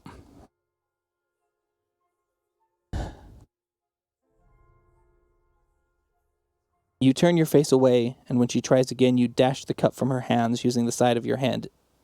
The clear liquid spills across the floor. The woman gives a half shrug and turns to leave the room. You shout after her, but she gives no reaction. You soon become thirsty. Go to 205, so I'm trussed up in some place. Somebody brought me water. I turned it away. I'm becoming thirsty, screaming.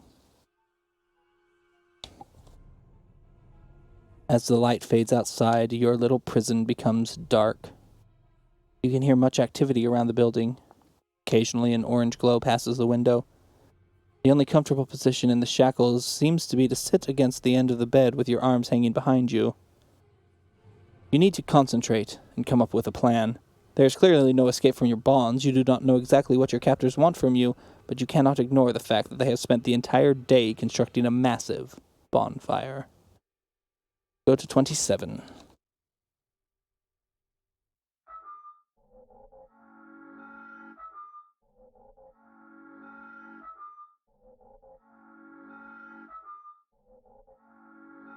The door scrapes, wrenching you back into the moment. Orange light spills into the house from blazing torches held at the threshold. 2 large villagers step in and grab you. At least you assume they are villagers. They wear heavy black coats, and their faces and hands are painted entirely black, save only for a red triangle centered on the left eye. You try to drag your legs, but they reach under your arms and lift you bodily from the bed. Outside, it seems that the whole village has congregated to see you. Every single one has a blackened face with a red triangle motif. Torches sputter and spill fire. You struggle, but you can see physical resistance is hopeless. You are marched to the central street and turn to face the beacon. The procession down the approach is slow and formal, save when you sense weakness and yank at your captors. A chill touches you when you see 3 human shapes carried ahead of you draped in red cloth. Carried ahead of me. The beacon looms larger and larger, its dreadful silhouette, a black triangle pointing to the stars. A low drone begins among the cloaked figures, unbidden. The word mourners comes to mind. Smoke from their torches makes you cough. You feel heat on your face. As you reach the cleared area around the beacon, 3 dancers break from the pack, young girls swinging balls of fire in spectacular arcs, drawing circles in the night air. One by one, they draw close to you and touch your forehead with sooty fingers. Each kisses you 3 times, on the left cheek, right cheek, then forehead. They whisper in your ear. The smell of kerosene fills your nostrils. Make an appearance roll. Interesting. I have rolled a 63, which just fails. I go to 148.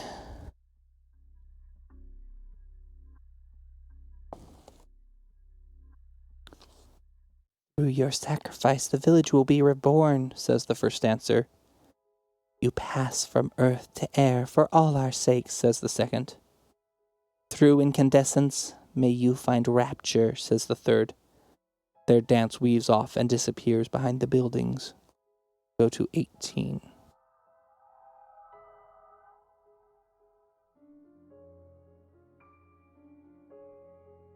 As you arrive beneath the beacon, 10 villagers close in on you.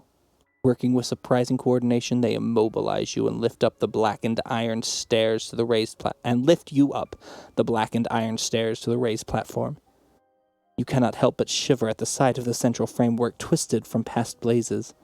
and what you can now clearly see to be fastening points for chain.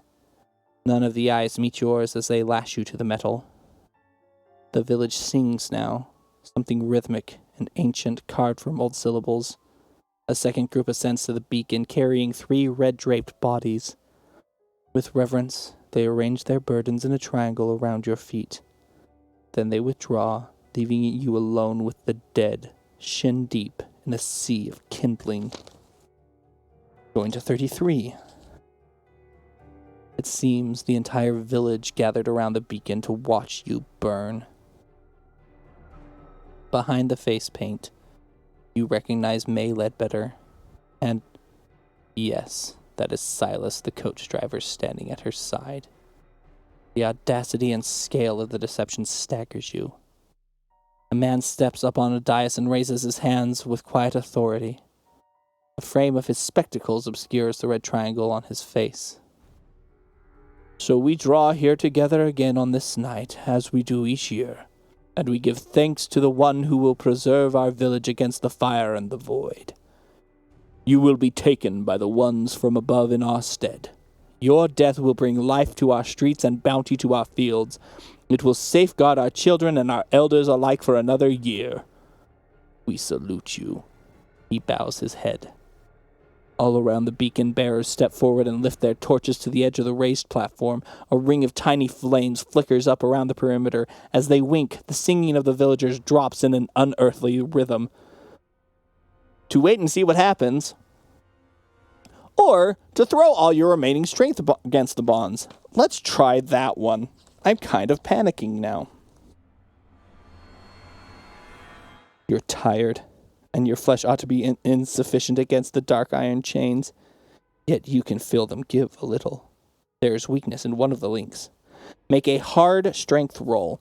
That's my strength divided in half, so I have to beat a 25. I got a 58. That doesn't even beat my normal strength, so I kind of failed that one. Where are we? What was I just reading? Hard strength roll. If you fail, go to 40. Which is what I would have gone to anyway. The flames snake across the kindling, catching and rising. Smoke rises and it becomes difficult to see the villagers. The 3 bodies surrounding you catch fire, blazing with sooty red flames. You begin to cough as the smoke enters your lungs and fight down the urge to panic.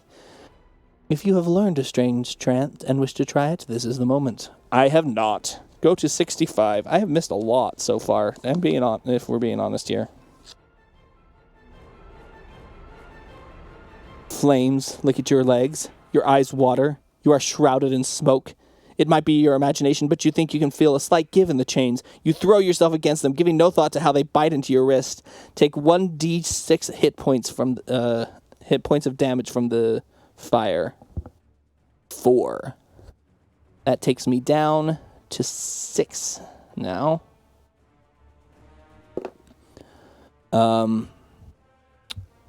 If this is the end, otherwise, make a strength roll. 49. Again, my strength, as you can see over here, is 50. I have to get lower than that. I rolled a 49. Which is technically a success. I go to 93.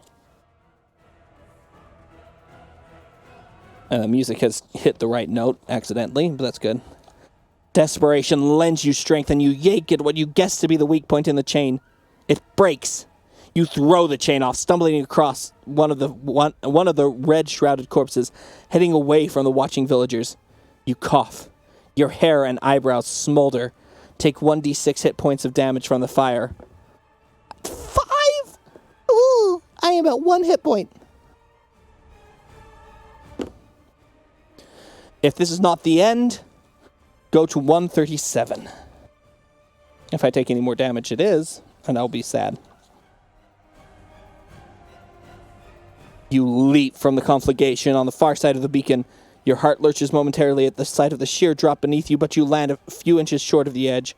You roll to extinguish your burning clothes. Your lungs feel singed. Everything hurts. The chant of the villagers gathers in intensity. You peer around the beacon. They don't seem to have noticed your absence amidst the blowing smoke. Most of them are staring into the sky. You crawl as rapidly as you can for cover of the nearest building. Go to 156. Ooh, there's a map of Emberhead. I haven't seen that before now.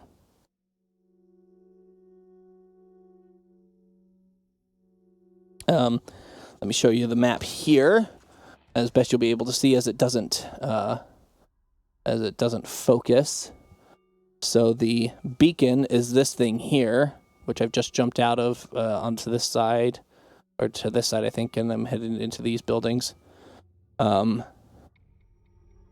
approach is this main street here. All these other streets are also pointing at it. You can see with the compass rose that north is actually kind of this way. But the southern road here is Newbury. The upper road is Salisbury. The village hall. This is the village hall where we spent time the other day. It doesn't show us where... Oh, yes, it is. The Ledbetter house is over here. Anyway, where was I going? 57? 56? What did I just do? 156. That's where I'm headed. Okay. With the villagers assembled at the beacon, the streets are empty, and you are able to pad away from the blaze. You must get out of town before they finish. The chanting seems to accelerate as you round the corner of the southern road. Here, parked against the side of the general store, you have your first peek of luck since reaching Emberhead. A bicycle. You learned to ride one of these in Providence. You settle into the saddle. Your burned flesh protests at the contract. To wait and observe the goings-on? No, to ride out of town immediately. That's the one I'm gonna do. Thanks.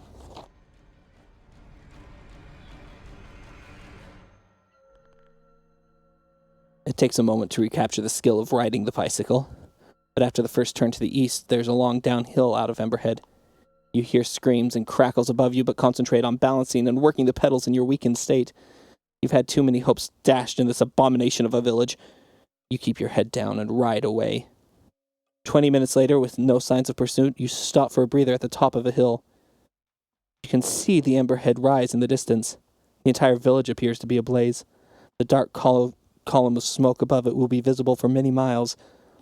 But if the village is as isolated as it seems, help is unlikely to arrive in time.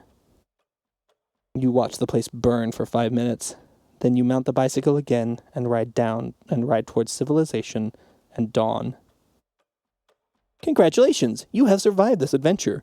You may keep your investigator sheet and use it in another Call of Cthulhu scenario. If you have checkmarked the small boxes beside any skills, you'll have a chance to improve them through experience. See Book 2. This is the end. So what I'm going to do next is take a quick break to see if any trick-or-treaters have actually left candy in the bowl or probably shut down all that for the evening. But then I'm going to come back, and I'm going to go back a little bit. What I want to see is if it's possible to save Ruth at all. And so I'm going to go back to when I was searching the Ledbetter house and pretend like I succeeded on probably the first spot hidden roll. Because you remember there were 2 spot hidden rolls that I failed. After the second one, I was caught by the villagers and they just carted me off. So I'm going to go see if I can survive that, and we're going to see, or see if I spot that hidden. Pretend like I did complete that, and see how that line continues onward from there. And then depending on how that turns out, I also might just go back and see what happens if I just peace out entirely. The first time Ruth says, get out. If I just, nope, I'm gone, thanks. And see how that chain goes. But first we're going to take a quick break while I go take care of a few things, mostly seeing if the candy bowl is still full out there. See you in a few.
so unsurprisingly, when you leave out just a bowl of candy and say, hey, take some, the bowl is empty now, which makes me feel good because normally it's not.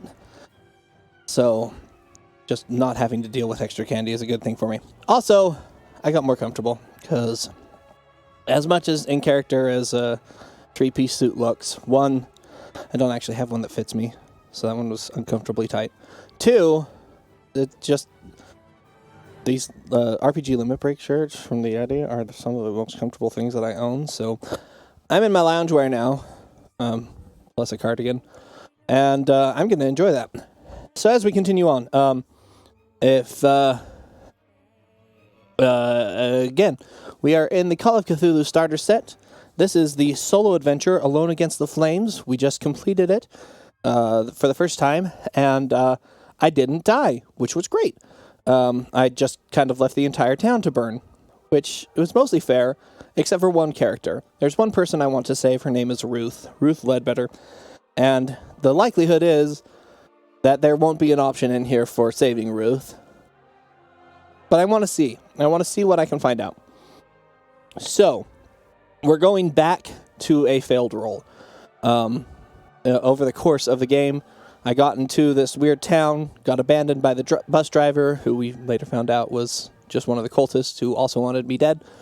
I was staying at a little bed and breakfast owned by May Ledbetter. And her daughter Ruth is the one who said, you need to get out because they want to kill you. And I didn't get out in time, and they tried to kill me. I just barely escaped the burning flames with 1 hit point. But over the course of that, I went to explore May Ledbetter's house and see if I could find something interesting there. And I didn't. I tried twice, and I failed both rolls. So what we're going to do now is go back to that moment and examine the alternate universe where I succeed that roll. And that's going to be the only change I make from now on. I'm not even touching my character sheet again, except to reference back to old things. This the character sheet as it exists is how that character lived. That's what happened. This is an alternate universe version, because AUs are fun. So, despite her hospitality, you do not trust May Ledbetter. You return to her house quite openly. Where else would you go? Inside, the dwelling is still empty. You rap on the bedroom door and wait. Silence. You ease it open. The Ledbetter bedroom is in marked contrast to your own neat space. Dirty clothes are piled about the floor. On a rough quilt lie schoolbooks and cheap novels. You notice a raggedy old doll discarded down the side of the bed. Make a spot hidden roll. This is the roll that I failed, and we saw the consequences of that. We're going to see now if I succeeded. We're just going to say that I have. Go to different thing. 95. You notice scrapes on the floorboards corresponding to the legs of the bed. With effort, you slide the bed away. There is a rug spread beneath it, and beneath the rug, a trap door. You ease it open. The dark space beneath is some kind of cellar. To descend into the cellar, go here, or if you would rather give this up, go there. I would like to descend into the cellar. Probably isn't going to end much better than the last one. And if they start to converge, then we'll just give it up and assume that the lines have converged there. The daylight barely offers enough illumination to see, but a hot lantern during the daytime would be very suspicious. You squeeze beneath the floor and glance around. Your first impression is that May keeps her junk here, for there are many boxes of different sizes piled in untidy heaps. It takes a few seconds before you realize they are all traveling trunks or suitcases. There are about 20 of them. This is the wrong music. This is more appropriate. The implication hits you hard, yet you maintain enough control to check the luggage tags. You count 8 or 9 different names before you stop. Scrambling back up to the bedroom, you close the trapdoor with trembling fingers, returning the bed to its place. Go to 120. You feel a deepening unease about Emberhead and this day in particular. Once you have attempted 3 of the options below, go to 98. Otherwise, you may search these. Okay. There is no option to go to 98 before checking these.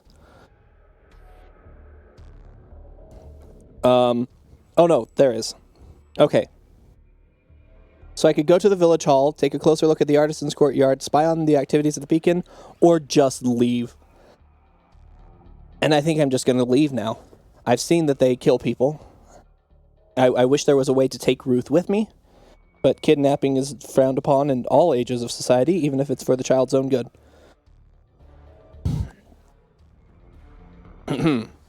This is 7 now. As you approach the southern road that descends to the lower ridge, you see 4 villagers blocking the route with farm tools and clubs. You veer off and head toward the west road. Your heart sinks as you see the same scene at the other exit from the village. You are trapped. To try to talk your way past one of the guard groups, go to here. To try to slip past in disguise, go to there. Or, do you know another way to leave the village? So it's interesting. There are a lot of times where the options say, if you have this information, use it. Which says to me that there are pieces of information that I didn't pick up. And that if I had happened to pick them up, I would know what I would know what number to flip to in response to this. Which just leads me to believe that I need to do a second playthrough where I make completely different choices. But for this time, with the build that I have, I'm going to try and talk my way through one of these guard groups by going to 119. Because I don't have any way to disguise myself.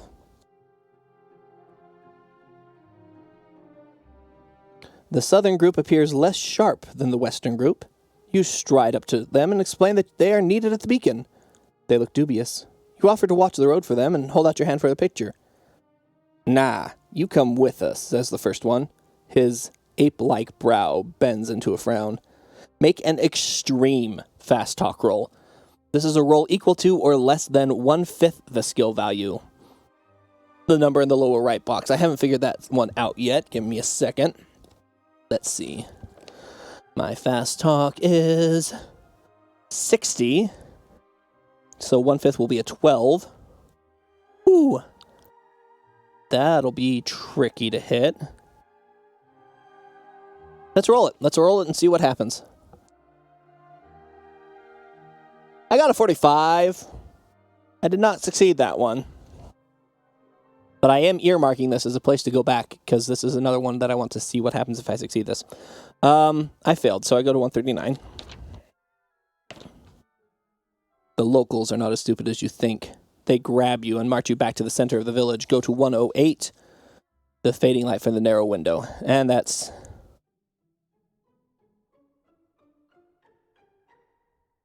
and that's again where I get captured. I am interested... Do these both lead to 205? Yeah. So interestingly, one of the choices I made earlier was because as I get shackled in here, a woman brings me water, and I can choose to drink it or not. And I chose not to because I had already subconsciously read the choose to and thought it said something different than it did. But both of them lead to the same decision at that point. Okay. So this is... Yeah, the locals are not as stupid as you think. They grab you and march you back to the village. So, and then we get back into the beacon, which we've already explored that. So let's see what happens if I succeed, if I do fast talk them. Go to 132. Your impatience is convincing, and one villager hands you his pitchfork. You move to the center of the road and hold the fork in a sentinel's pose. The villagers shuffle off towards the beacon, looking back a couple of times. Once they are out of sight, you ditch the bulky fork and sprint down the eastern road. Go to 152. The sun is low in the sky as you head east from the village, making for the safety of the woods. The beacon breaks the horizon, imposing in silhouette. You maintain as fast a pace as you can until you reach the refuge of the tree line. Then you allow yourselves to step off the road and take a breather. Almost 2 hours later, the sun sets. The darkness of the woods might be frightening, but your escape from Emberhead has given you new resolve. You strike on into the night. But not long afterwards, you hear hooves approaching fast, 2 sets. Your heart lifts, but they are coming from behind you. Make a stealth roll. My stealth is not great. My stealth is 20. I've rolled a 30, so I have failed the stealth roll, which means they find me. And let's see what happens there. You're marking this, 152. We might come back here. 216. Wait, 216 is forward, isn't it? Yes. 216 is ahead of 152. I can count. All right. You press yourself against the biggest trunk you can find. 2 horses draw near, their riders holding up lanterns. Branches cast a maze of shifting shadows across you as they passed. To your dismay, one rider pulls his horse up short. Look! There! He stabs a finger towards you. To flee in the woods, or to fight the riders. I'm going to flee into the woods. I don't have a fighty build here at all. 229. The leaves slap at your face as you flee through the murk. The lanterns come after you, swinging between the trunks, but you are unencumbered and desperate, and you outdistance them with no trouble. Eventually, you watch them disappear into another section of the woods. You hear faint curses on the air, and then they are gone for good. Go to 223. You emerge onto a hilltop and take a moment to check your bearings. The sun will set in the west behind Emberhead, so you need to head. As you look at the village several miles away, you see the beacon ablaze, an orange glow that lights up the sky and the surrounding woodland. Smoke billows towards the heaven where the stars form a twinkling canopy against the midnight blue of eternity. You watch the scene for a few minutes, then turn away to continue your journey. For a moment, you are left with a strange impression. You thought as you turned, one of the stars above the village moved, but that would be madness. Okay.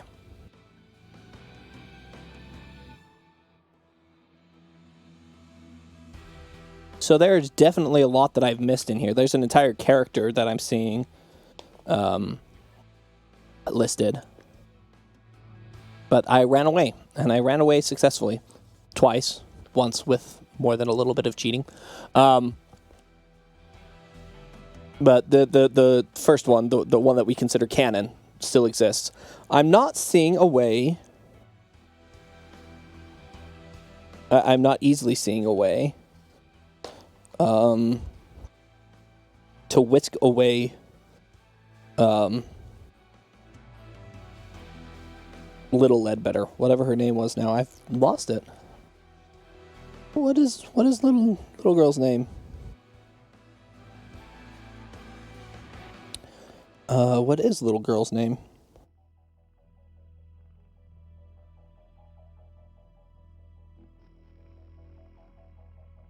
Oh, that is one thing that I do want to look at, actually. I want to go to the first time she warns me.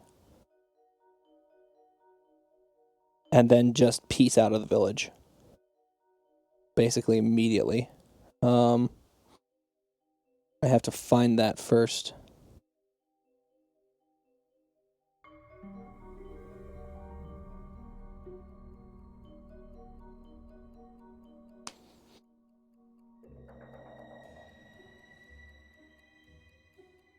Interesting. There's a chance to attack May at some point.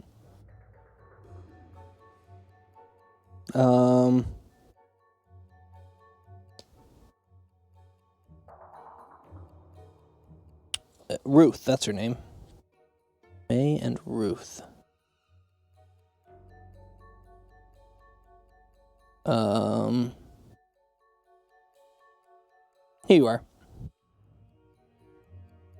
You take your leave of the Ledbetters and heads towards their house. The door opens easily. So this is very early on in the second day. Before you go to the village hall and meet Mr. Winter. So if you prepare and walk out of town, go to 28. Let's go there. You take money, water, and some sandwiches. It seems polite to leave May Ledbetter a note explaining the situation and that you will return for your bags as soon as possible. The sky is flecked with cloud, but shows no sign of imminent rain. A couple of villagers watch as you descend on the southern road and follow it around to the east. The black metal structure looms on the promontory above. You shiver as you pass the lower huts and head out of Emberhead. After the miserable enclosed streets of Emberhead, you are refreshed by the open air and sense of progress. An hour later, however, the empty road ceases to be a novelty.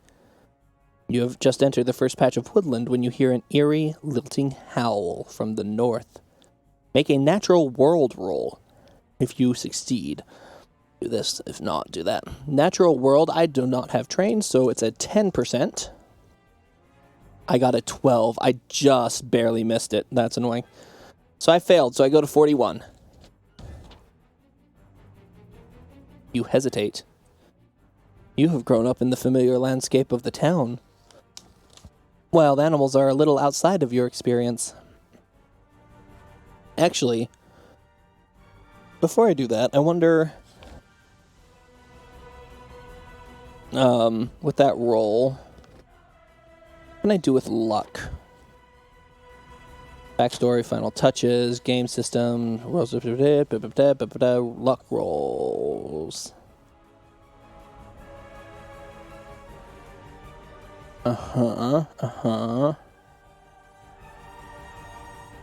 Group luck rolls, sanity. Okay, so I know that there are ways to push your luck that just basically make things better, but it looks like those aren't in the basic rules. So, never mind. I failed that roll. I'm 2 off. I would love to be able to spend magic luck points or something to just beat that, but oh well.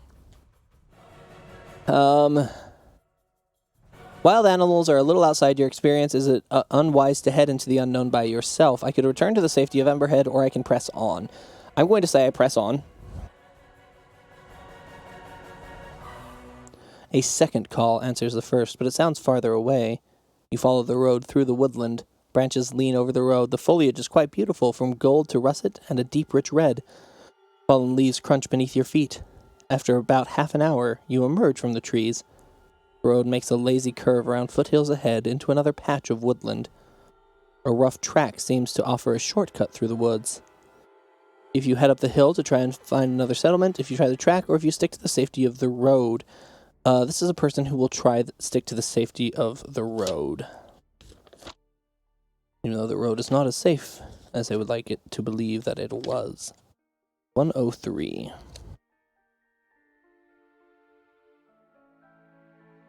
There's no guarantee that the track leads back to the road you are following. Better to stay on course, even if it takes longer.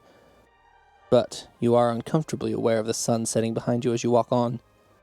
15 minutes later, you are passing a natural clearing when you catch movement out of the corner of your eye. About 30 yards away, something large lingers at a trunk. It is about your height, and black with small, rounded ears. As you watch, it rears up on its hind legs. A bear. It seems most interested in the fruit hanging above it. If you want to get a closer look at the bear... Why would I want to get a closer look at a bear? If you want to remain motionless, or if you make a deliberate, slow retreat. If it's looking at food, I feel like I can deliberately, slowly retreat. Which is 122. You've heard that bears are not aggressive. But why take the chance when you are alone, miles from help?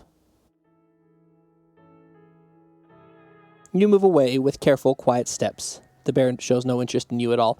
Because all of the 3 here are on the same page, I can say that on the other one, it's a stealth roll to see if you don't die. Or if you do the stand there for a second, it's a luck roll. The answer, but they all seem to lead to different directions. Alright. However, running away leads in this direction to 79. You return to the road and resume your walk east. At least you hope you are still heading east. The curves of the road become disorienting when the light begins to fade. Clouds hide the stars. It seems you will not reach another settlement before dark, and you feel weariness in your legs. The air is much cooler now. Make a hard listen roll. Listen, I think, is my best skill, though, isn't it? With the 70? Yep. So a hard listen roll will be a 35. Let me double check. Yes, that'll be a 35. And I got a 3. I succeeded that so hard. If you succeed, go to 240.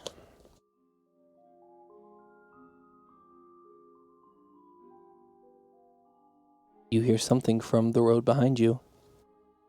There's a dull clunk. Perhaps a dead branch falling. Pause, but the sound does not repeat.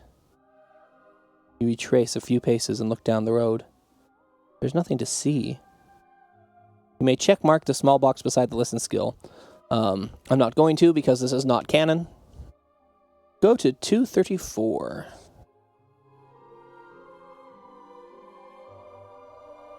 Another cry splits the gloom. It is the same unearthly call you heard when you entered the first patch of woodland, but this time with a grating undertone that makes you shiver. It seems closer.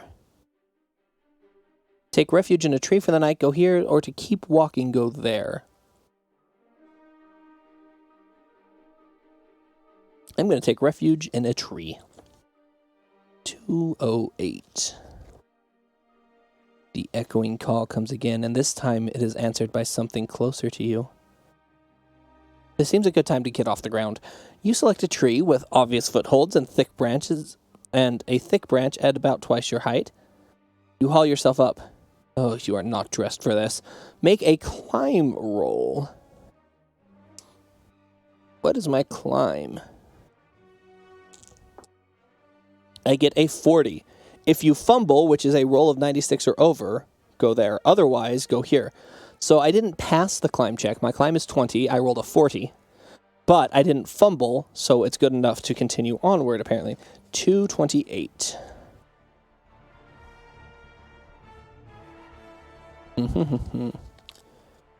You ease yourself onto the widest branch you can see. It is less than comfortable, but you do at least feel safer in this elevated position. Night settles slowly around you. The woods come alive with small noises, scratching nearby, distant bird calls, and the gentle rustle of leaves. Although resigned to a long, tedious night of wakefulness, after a few hours you find yourself yawning. You loop your belt around the branch and your clothing to hold yourself in place as best you can. Then, you close your eyes. So this is a completely different adventure, which I kind of like. I kind of wish that I had built a rather than, because this is a completely different adventure, rather than playing it as if Jonas had taken this alternate reality, I wish I had built a different character entirely and started taking them down here, but that's fine. In your dreams, the tree changes position, or the trees change position, lifting their roots from the ground and shuffling to another spot before planting themselves again. This seems perfectly normal, companionable even. They start to glow, a greenish yellow, as the flames lick. Flames? The trees begin to scream. Tongues of flickering fire snake. I forgot about this. Tongues of flickering fire snake up the tree towards you. You scramble at the belt which binds you to this pyre, coughing as the vapors fill your throat, choking. Make a sanity roll. My sanity is currently 80. I got a 70, pushing it a bit close, but that's a success. I go to 252.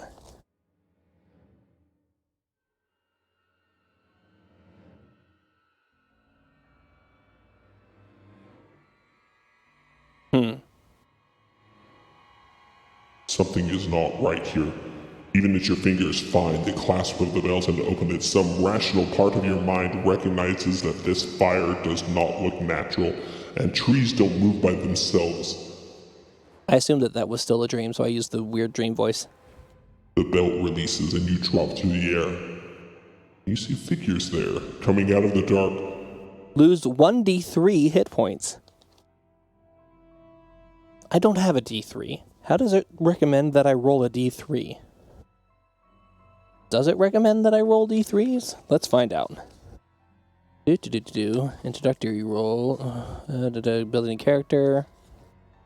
Wounds, hit points, and healing. Blah, blah, blah, blah, blah. I need to actually read through these at some point. I'll do that soon.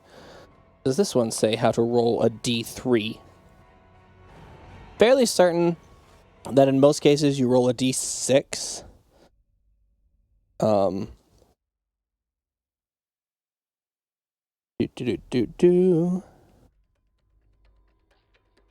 Yeah.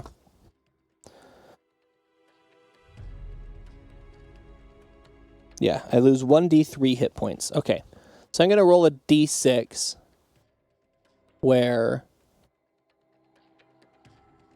4 is 1, 5 is 2, and 6 is 3 again. So 1, 2, 3, 1, 2, 3, basically. Roll a 5, which is 2, so I take 2 points of damage. That takes me down to 10 hit points. Now go to 13.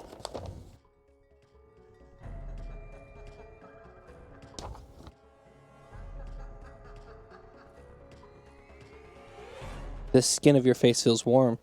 There's a mattress beneath you. You blink against the sunlight. A blurred figure swims in your vision. I need to get back into her voice 1 second. Should I take it as you're looking for a room for that? You're awake. It's May. May Ledbetter? You shift and pain racks your body. You feel bruised and your head throbs. May comes into focus. Oh, you're lucky to be alive. A farmer found you in the small hours lying by the road. Patched you up and brought you back on his cart. Said you were in the middle of the woods somewhere. Best take it easy today. I'll look in on you later.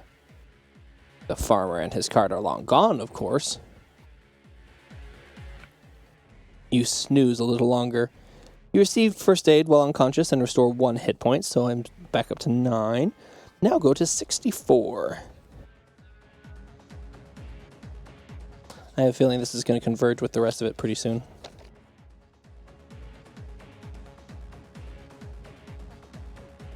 The Ledbetter kitchen is empty. Although bread and eggs have been laid out for your breakfast, there's a note from May explaining she's taken Ruth out for a few hours, and then we get back into the final day as it was anyway.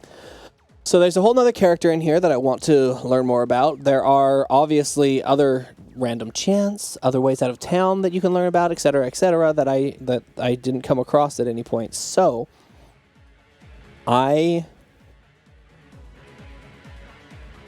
I'm probably going to just kind of read through this again more and more on my own because I like the story here. I'm kind of interested to see what all the branching paths can go. I might also lend it to someone else and have them run through it on their own. And then I obviously need to read through the introductory rules and then see if I can find a group of people willing to play Call of Cthulhu because it seems like a bunch of fun. So yeah, that is one thing that this definitely was. It was a ton of fun. I quite enjoyed it. What am I trying to say? The atmosphere of the space and the way they wrote a freaking choose your own adventure in this, which is just brilliant. It's like, oh, I didn't even think of that. That makes so much sense. I was interested to see how a solo adventure would play out, and it's like, well, obviously it would have to be a choose your own adventure. There's no other reasonable way to do it. So I love that. I love what I have seen of Call of Cthulhu elsewhere as well. Just how the game works. I'll be honest. The theming, the Cthulhu mythos, the weird horror. Oh my gosh, everything is bad theme, is not necessarily my favorite. But I think the mechanics of this game, which I'm sure other things use. Why did that stop? When did that stop showing properly, I wonder? Uh-oh. Let's see if I can figure out why you can no longer see the what's playing. 1 second.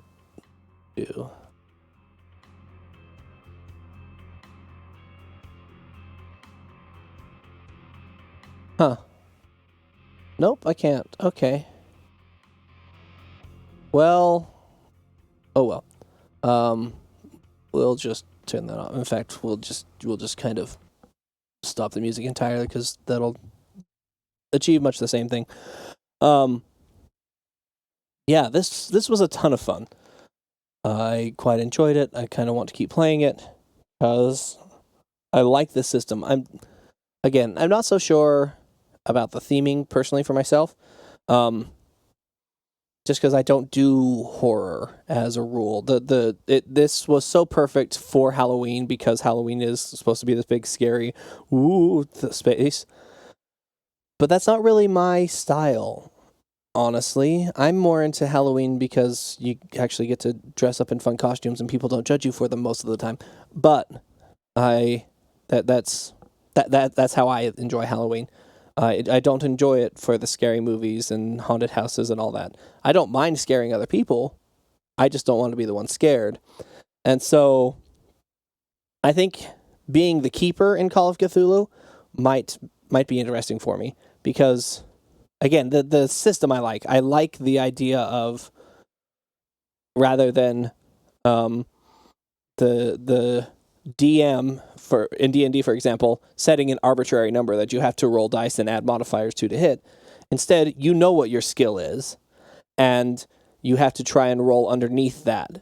And I like that way of doing skill checks better, I think, than the D20 method that is employed by D&D and so many other games. Also, I just kind of like that it's not D&D. D&D is a ton of fun. I really enjoy it. I have a bunch of D&D crap in my corner over there, and I have a lot of fun with that game. But I also have fun playing games that aren't D&D because there are other ways to roleplay. There are tons and tons of ways to go about it in different systems that are sometimes and a lot of times better than Dungeons and Dragons. And so, yeah, Call of Cthulhu is going to be fun. I could probably go through this choose your own adventure 4 or 5 times and still still not be done with that. But then again, the idea of becoming a keeper for a group. I have a group of friends that we are playing D&D right now, and I'll see if maybe I can convince a few of them that we should try some Call of Cthulhu as well. We'll see what happens.